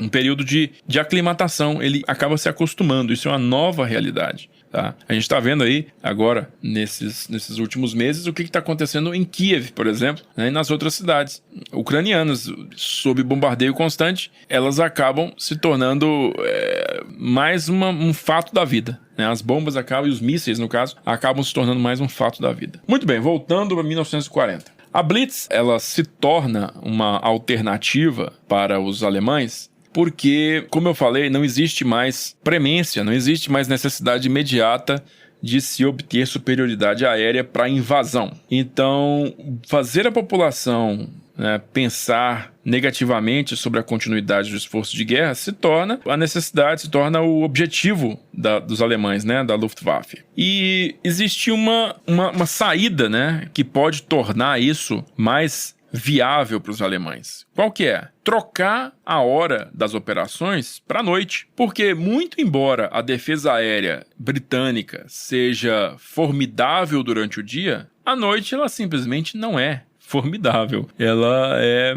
bastante medíocre à noite, né? Os ingleses têm alguns esquadrões de Bolton Paul Defiant, que é um avião estranhíssimo, né? Com uma torre traseira de 4 metralhadoras, enquanto a frente do avião não tem qualquer armamento, para emprego noturno. Mas esses aviões têm pouquíssimo sucesso. E eles têm pouquíssimo sucesso porque eles dependem muito de holofotes de busca, né? No ano seguinte, 41, quando a caça noturna alemã ela é fundada nas mesmas premissas. A primeiro período da caça noturna alemã é considerada, chamada de Helle Nachtjagd, que é a caça noturna orientada por luzes, por holofotes de busca, puramente. Então isso é bem precário, né? Isso é bem precário. E claro que o radar também funciona à noite, mas o corpo de observadores não funciona à noite. Ninguém consegue enxergar nada com binóculo no céu à noite. Então não dá para identificar que tipo de avião é, qual é a quantidade exata de avião, e nem dá para poder mandar avião de caça contra eles, porque os aviões à noite, piloto não enxerga nada, piloto não vai conseguir chegar aos aviões. Então a Luftwaffe tem meio que uma mão livre à noite na Grã-Bretanha. Ela tem que lidar única e exclusivamente com a artilharia antiaérea, que também não era lá grande coisa, né? Nessa época aí os artilheiros antiaéreos ainda tinham que se ajustar, né? As armas antiaéreas ainda tinham que se ajustar à realidade da guerra. E o número de armas antiaéreas em Londres ainda não era tão grande assim.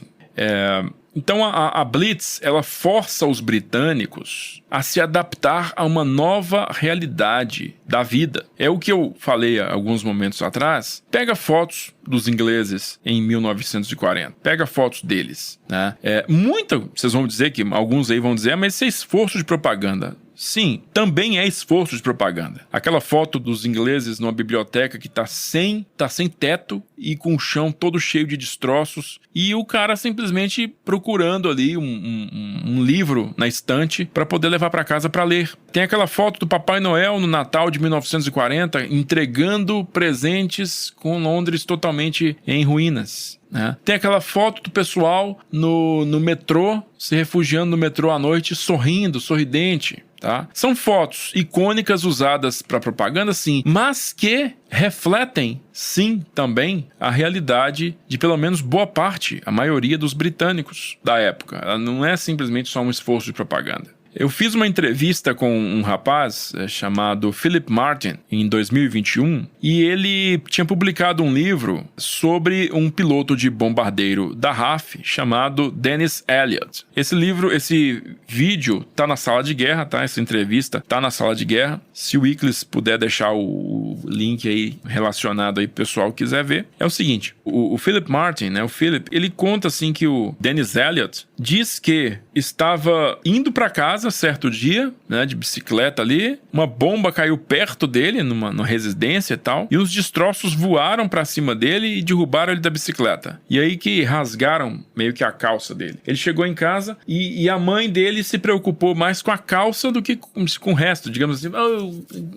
para consertar essa calça vai ser um problemão. E teve um outro episódio que eles estavam dormindo e uma bomba caiu na casa vizinha, creio que foi isso. O que acontece? Ele acordou no susto, acordou a mãe dele, e a mãe dele falou, não, foi na casa, foi no vizinho, foi na vizinhança, não sei o quê, e voltou a dormir. E ele fala, imagina essa situação, imagina essa realidade. Uma bomba cai na sua vizinhança, você simplesmente volta a dormir. Por quê? Porque não foi na sua casa, foi na casa do vizinho, foi na alguma outra casa que não é a sua. Mas a gente aqui, nossa realidade hoje é tão distinta disso que a gente não consegue imaginar que isso seja possível. Mas aquelas pessoas com essa realidade todos os dias, semanas ou meses a fio, elas viram a chave, passam a enxergar que aquilo ali é o normal, é o novo normal. Então a capacidade de adaptação do ser humano é impressionante. Essa fase da Blitz, né, ela leva a um desgaste muito grande em matéria de muito esforço, com um resultado não tão óbvio para as tripulações que estão lá no Canal da Mancha, né? E diga-se de passagem, cada vez mais próximos do inverno, né? Vai ficando cada vez mais frio. Você tem alguns sucessos, tipo o bombardeio a Coventry, que era uma cidade industrial mais ao norte de Londres, que realmente causou um dano muito grande à cidade, né? Mas, no geral, existia uma falta de clareza no impacto que eles estavam causando, né? Os alemães estavam causando ali. Então, se tornou uma operação bastante delongada, né? E sem desfecho para boa parte dos envolvidos. Em outubro de 1940, acabou chegando ao Teatro de Operações do Canal o Corpo Aéreo Italiano. E esse Corpo Aéreo Italiano era uma unidade de bombardeio composta por bombardeiros bimotores Fiat BR-20 e escoltados por caças biplanos de cabine aberta Fiat CR-42. Um dos esforços mais descabidos da Segunda Guerra Mundial. Simplesmente tirou um bando de pilotos que estava servindo no calor do Mediterrâneo, com aviões desenhados para servir no calor do Mediterrâneo, colocaram eles na boca do inverno no Canal da Mancha, né? Assim, você imagina que os biplanos eram armados com 2 metralhadorinhas, enquanto os Spitfires e os Hurricanes eram armados com 8 metralhadoras, né? Então, eles começaram a voar contra esses alvos britânicos, aeródromos mais na costa, né? Porque os alemães também não queriam que eles entrassem muito no país adentro, sabiam das fragilidades, né? Mas o interessante é que, apesar de que muitos CR-42, desses aviões da Fiat, né, esses caças italianos, eles apresentaram mau funcionamento durante essas missões. Muitos pilotos tiveram que voltar ou caíram no canal ou fizeram pousos forçados na própria Inglaterra, né, como o caso do Pietro Salvadori, cuja aeronave está preservada até hoje lá no Museu da RAF em Hendon. Poucos caças italianos foram derrubados pelos caças britânicos. E curiosamente, por que isso? Porque os biplanos, por terem 2 asas completas, né, um em cima e um embaixo, eles tinham uma capacidade de manobra sobrenatural em cima dos aviões de alta performance, né, muito rápidos, feitos de metal, britânicos. Eles estavam acostumados a fazer combate de curva com Messerschmitts, que eram aviões que tinham o mesmo padrão que eles, muito mais rápidos, né, muito, digamos assim, com os mesmos raios de curva e tudo, mas quando foram combater esses italianos, né, eles faziam curvas tão apertadinhas, tão apertadas, que não conseguiam manter eles no alvo, manter os italianos no alvo, entende? Então, isso surpreendeu muitos pilotos ingleses e fez com que as perdas em combate dos italianos acabassem não serem tão grandes assim. Mas eles eventualmente voltaram para casa, né? Os italianos voltaram em janeiro de 41, voltaram para casa. Tamanho o insucesso da expedição deles no Canal da Mancha. 7 de setembro de 1940. A Alemanha começa oficialmente a Blitz, o bombardeio sistemático de Londres que duraria 9 meses.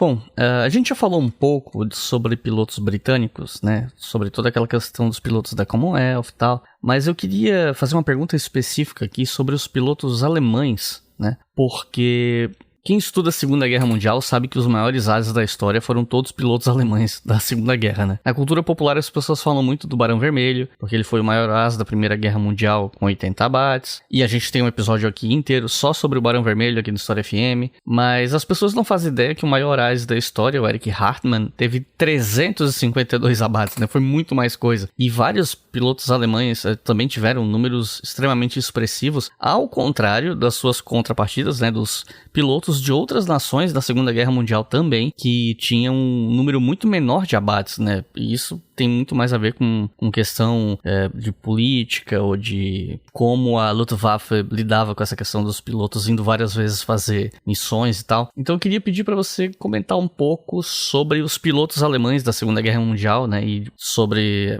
por que eles tinham tantos abates e a participação deles na Batalha da Inglaterra. Ok, fazendo um parêntese de curiosidade aqui, o maior as aliado da Batalha da Inglaterra foi, na verdade, um tcheco, né? O Józef František, com 17 abates. E o maior as alemão da Batalha da Inglaterra foi o Helmut Wick, que tinha, na Batalha da Inglaterra, teve um número similar aí de abates, né? Mas o curioso é que os dois faleceram em combate, né? O Frantic Jack, na verdade, foi morto em combate e o Vic, ele desapareceu. Até hoje é considerado desaparecido. Mas o que o pessoal entende que levou os alemães até esses números absurdos, né? Esses números gigantescos? Muita gente vai simplesmente dizer que isso é propaganda, né? Os alemães usavam muito propaganda, então isso aí eles inflavam essas vitórias. Mas não é o caso. Eles tinham um sistema de contabilidade, né, de vitórias, de fazer a contabilidade dos abates, que era até bastante rigoroso. E o que explica essa conta diferente, né? Você mencionou aí o Barão Vermelho. Porque é bom ressaltar isso, porque o quesito Segunda Guerra Mundial e Primeira Guerra Mundial são cenários muito diferentes. Mas um alemão foi o maior nas duas guerras. Mas veja bem, 80, você mesmo falou, Iclis, 80 vitórias, Barão Vermelho. Mas o René Fonck, francês, teve 76. Estava bem ali atrás. E não é uma diferença muito grande, 4 abates é a vantagem do Richthofen, né? Mas na Segunda Guerra Mundial, você tem entre as 352 do Erich Hartmann e as 62 do Ivan Kojedub, você tem uma discrepância de 5 vezes mais, né? 5, quase 6 vezes mais. É muito abate. Mas 2 fatores ou 3 fatores fazem com que os pilotos alemães, na verdade é um grupo de pilotos alemães. Vamos começar a entender que é isso aí. É um grupo seleto de pilotos alemães que atingiram esses patamares gigantescos. Muitos pilotos alemães foram abatidos sem um único abate. Ou tem 1 abate, 2 abates, 3 abates, igual os pilotos americanos, né? Muito piloto americano tem 1, 2, 3, 4, 5 abates. 1, 2, 3 abates, tá? Muitos pilotos americanos têm esses números. Outros nem chegavam a ver aviões inimigos. E eu vou chegar nesse ponto aí. Primeiro ponto eu já até comentei para vocês, para explicar por que desses números altos. Primeiro ponto, os alemães chegaram à Segunda Guerra Mundial, ao primeiro dia da Segunda Guerra Mundial, como os pilotos de caça talvez mais experientes do mundo, tá? Por quê? Porque eles combateram na Espanha durante 3 anos. Os que não combateram aprenderam com os que combateram. Então, a escola de caça alemã ela estava muito atualizada. Muito atualizada. Talvez só os japoneses que combatiam lá na China, né, desde 37, tivessem experiência similar. Eu digo similar, não igual. Porque a qualidade do adversário aéreo chinês era bem menor do que a qualidade do adversário espanhol, soviético, que eles encaravam lá na Espanha, né? Então, gente, o piloto alemão, ele chegou a 1939 e 1940 muito bem capacitado. Tá? Quem eram os 2 caras que disputavam a primazia da caça nessa época? Era uma corrida mesmo entre os 2. Cada semana a rádio anunciava que o primeiro tinha passado à frente, e depois o segundo passava à frente, depois o primeiro passava de novo, o segundo passava de novo. Quem eram esses 2 caras? Werner Melders e Adolf Galland.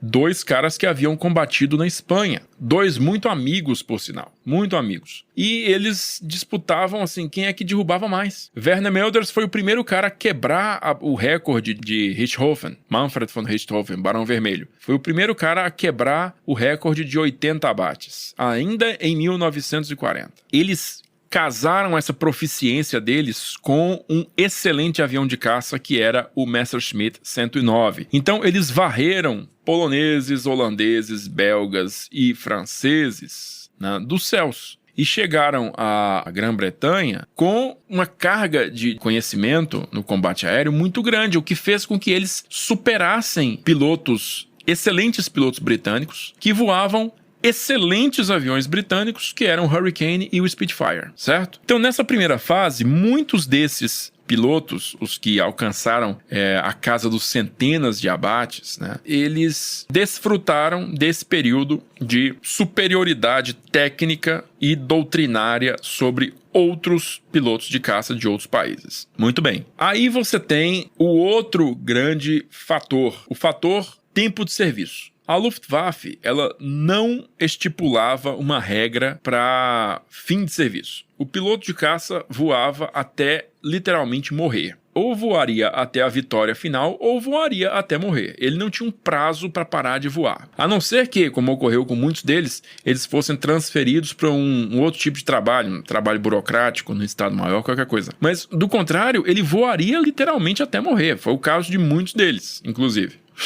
Então, esses pilotos voaram de 39 até 1945 para conseguir essas centenas aí. Alguns deles, alguns dos recordistas, não voaram desde o começo, só a partir de 41 em diante. O caso do Hartmann, por exemplo, é altamente excepcional, porque o Hartmann começou a voar a partir do final de 42, tá? Só que aí, tudo bem, vamos entrar no terceiro fator. O terceiro fator é o seguinte: uma vez que a Alemanha entra em guerra contra a União Soviética, ao mesmo tempo que ela está em guerra contra o Império Britânico, que a cada dia que passava se tornava mais forte, ou seja, com mais material e mais gente, né? E a partir do final de 1941 ela entra em guerra simultaneamente também contra os Estados Unidos, que vai mover seu músculo industrial e militar, né, nos 4 anos seguintes de uma maneira absurda, né? Vai se tornar o maior arsenal do mundo, da história. O cenário 1944, que leva à nova invasão da Europa, né, a partir da Normandia, é o seguinte: você tem uma Luftwaffe extremamente diminuta, reduzida, por conta do desgaste, por conta dos bombardeiros à infraestrutura industrial, né, e por conta da própria incompetência do sistema produtivo alemão. Você tem uma Luftwaffe muito reduzida. São poucos os vetores no ar. A maioria deles está concentrada no leste, para combater a União Soviética. E a cada dia que passa, você tem cada vez mais aviões aliados no ar. Você tem cada vez mais aviões soviéticos, mais aviões britânicos, mais aviões americanos e de outras nações também. Franceses, holandeses, poloneses, esquadrões livres poloneses e até brasileiros. Então, é uma quantidade de avião tão grande no ar, tão grande, que o piloto alemão que levanta voo, ele tem uma oportunidade, um jardim cheio, um pomar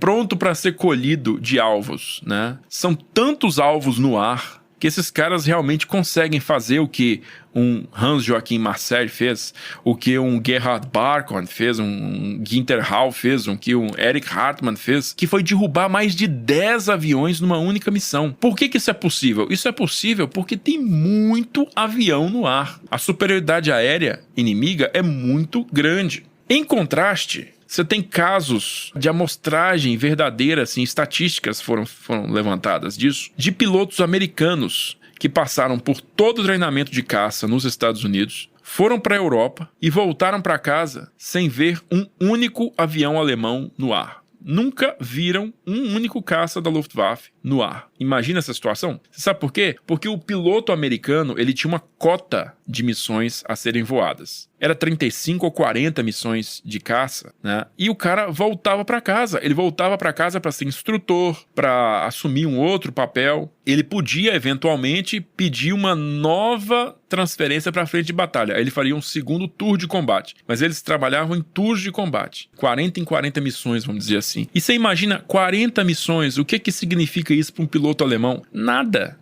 Isso é o quê? 2, 3 meses da vida dele. Ele ficou 5 anos voando. Então, o piloto alemão voava até morrer, tinha muito alvo no ar para ele derrubar, né? E muitos desses pilotos, a imensa maioria, na verdade, desses pilotos alemães, simplesmente fizeram isso. Eles voaram até morrer, literalmente morreram, antes de se tornar esses grandes ases. Outros, simplesmente, boa parte também, não tinha competência, não eram tão bons assim na atividade da caça para se tornarem essas grandes referências. A gente sempre fala de Erich Hartmann, de Gerhard Barkhorn, por aí vai, mas tem inúmeros outros, Hans, Fritz, Helmut alguma coisa, que derrubou 1 ou 2 aviões. Esses caras, a história não dá importância para esses caras, não dá foco, não dá holofote para esses caras. Dá foco, dá holofote só para os gigantes. Então a gente passa a ter essa ideia distorcida de que todo piloto alemão é um derrubador de avião, quando não é verdade. Isso não é verdade. Isso é um grupo seleto de pilotos que passou por essas condições aí. A imensa maioria deles foi simplesmente morta em combate, ou se acidentou, ou simplesmente não tinha talento suficiente para atingir esses números. Então, a situação é mais ou menos essa aí que eu falei para vocês, tá? É uma casuística da Segunda Guerra Mundial que fez com que esses caras chegassem, esse reduzido grupo, chegasse a esses números gigantescos que nenhum outro piloto aliado conseguiu imitar.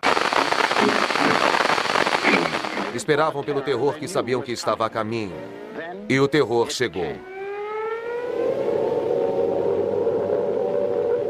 Este é o som que se tornou parte da vida de cada homem, mulher e criança na Inglaterra.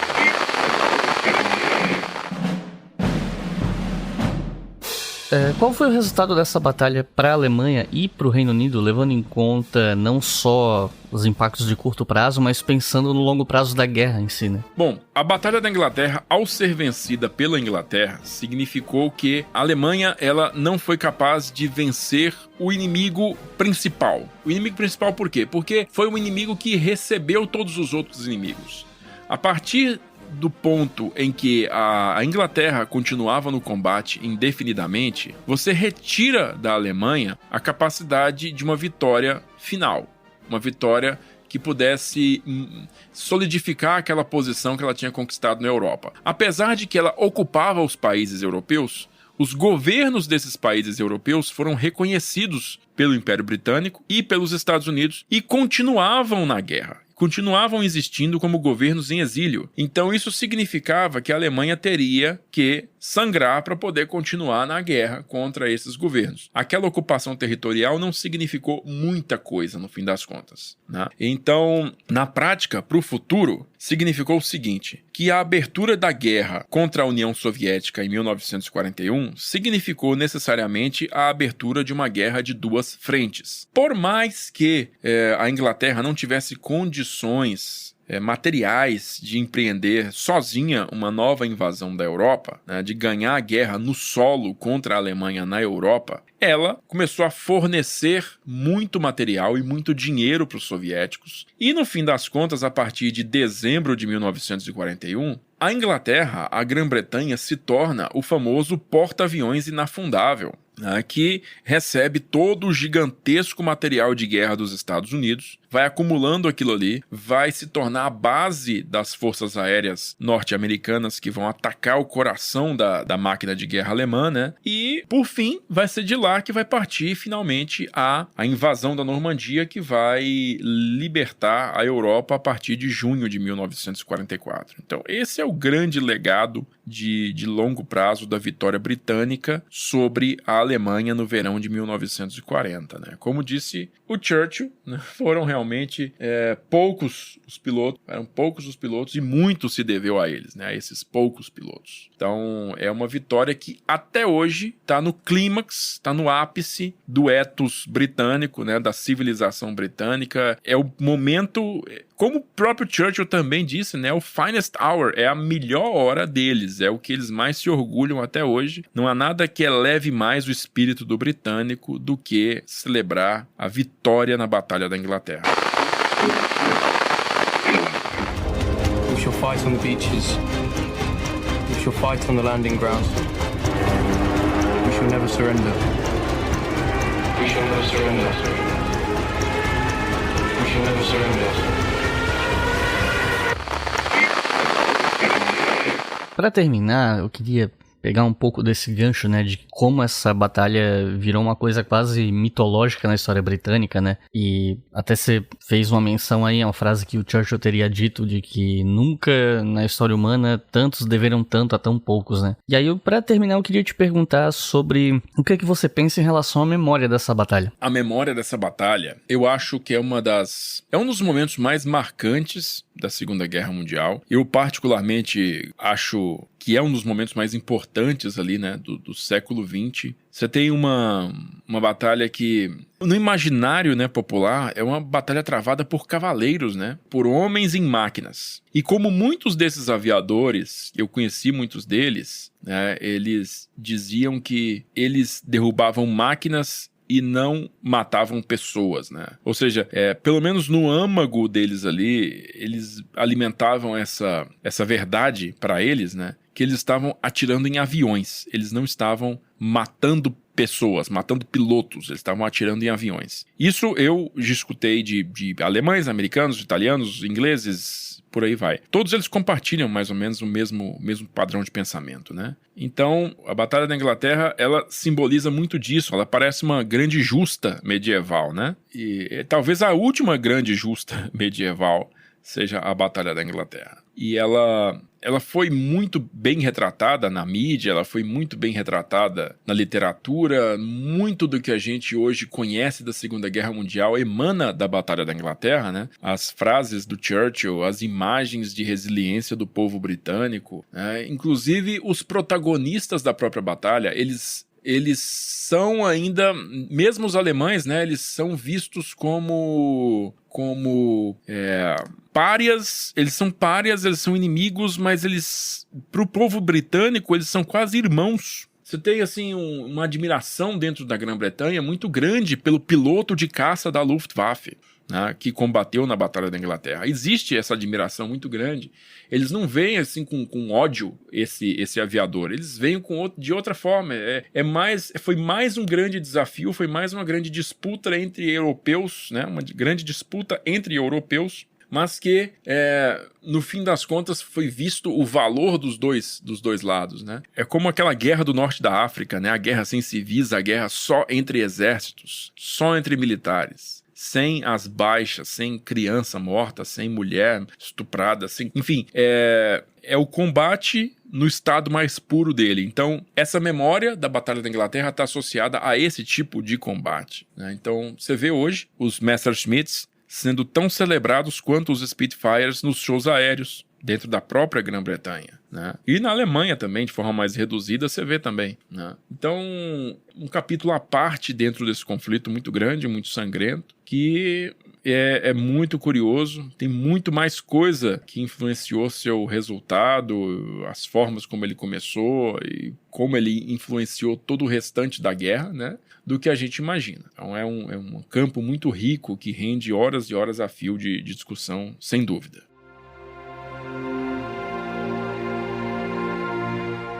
Em 31 de outubro de 1940, o último bombardeio alemão diurno ocorre, e assim termina oficialmente a Batalha da Inglaterra. Os ataques noturnos continuariam até meados de 1941.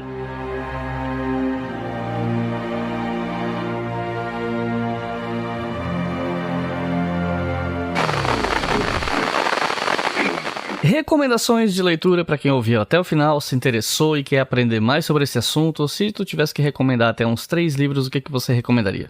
Em português a gente não tem livros sobre a Batalha da Inglaterra, né? Se você quiser ler sobre isso, você vai ter que ler em inglês, né? E começando aí, eu recomendo The Battle of Britain, 5 Months That Changed History, May to October 1940. É do James Holland, tá? Então é um livro que eu recomendo em inglês para quem quiser ler sobre a Batalha da Inglaterra. Um segundo livro que eu recomendo para vocês, esse em português, do John Lukács, é o Duelo Churchill vs Hitler, 80 Dias Cruciais para a Segunda Guerra Mundial, que é um livro que cobre essa parte mais intensa da Batalha da França e da Batalha da Inglaterra. São os primeiros 80 dias do governo do Churchill, tá? Então é um livro bem interessante sobre as decisões tomadas pelo Churchill e tomadas pelo Hitler durante esse período, tá? O último livro que eu recomendo para vocês é A Missão Secreta de Rudolf Hess, tá? Do autor Martin Allen, também em português, que vai discutir sobre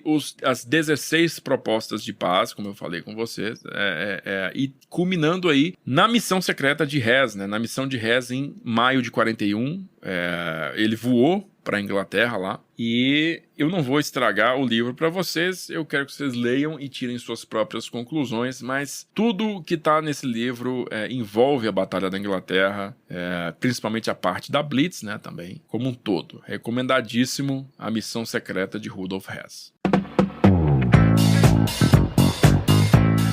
Então é isso. Júlio, alguma consideração final? Bom, Iclis, mais uma vez eu reforço aí o convite para todo mundo que estiver interessado vir aqui para Montes Claros no nosso Encontro Nacional dos Veteranos da FEB, que vai acontecer em julho, né? Fiquem atentos que eu vou abrir as inscrições em fevereiro e também vou lançar as instruções todas, as dicas para quem quiser ver, tem muita coisa interessante para ser vista aqui. E também eu recomendo que o pessoal fique atento aí aos vídeos da Sala de Guerra. Eu tenho um vídeo que é a Batalha da Inglaterra, a história completa.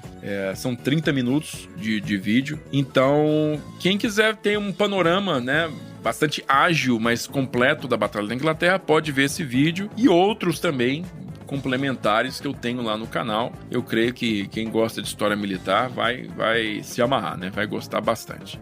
Domingo passado agora eu publiquei um sobre a quebra do código da Enigma, né? Pelo Alan Turing, então, que também está relacionado à Batalha da Inglaterra. Então é isso aí, eu deixo o convite para todo mundo que não conhece a Sala de Guerra conhecer, e quem já conhece, ver os vídeos que ainda não viu. E para quem está interessado em ir no evento em Montes Claros, você vai falar disso eventualmente no canal, né, com mais explicações. Então, para quem está interessado, acompanha lá a Sala de Guerra, que vocês vão estar sempre atualizados a respeito do evento. Então é isso, pessoal. Muito obrigado por terem ouvido até o final. Não se esqueçam que esse podcast é financiado pela nossa campanha do Apoia-se, em apoia.se/obrigahistoria. Com R$2 por mês vocês já ajudam o podcast, com R$5 por mês vocês podem ouvir os episódios com antecedência. Então é isso, muito obrigado e até a próxima.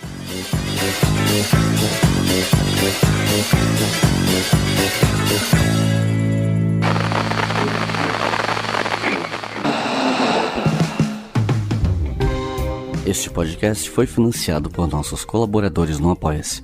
Acesse apoia.se/obrigahistoria e contribua para manter este projeto educacional gratuito no ar.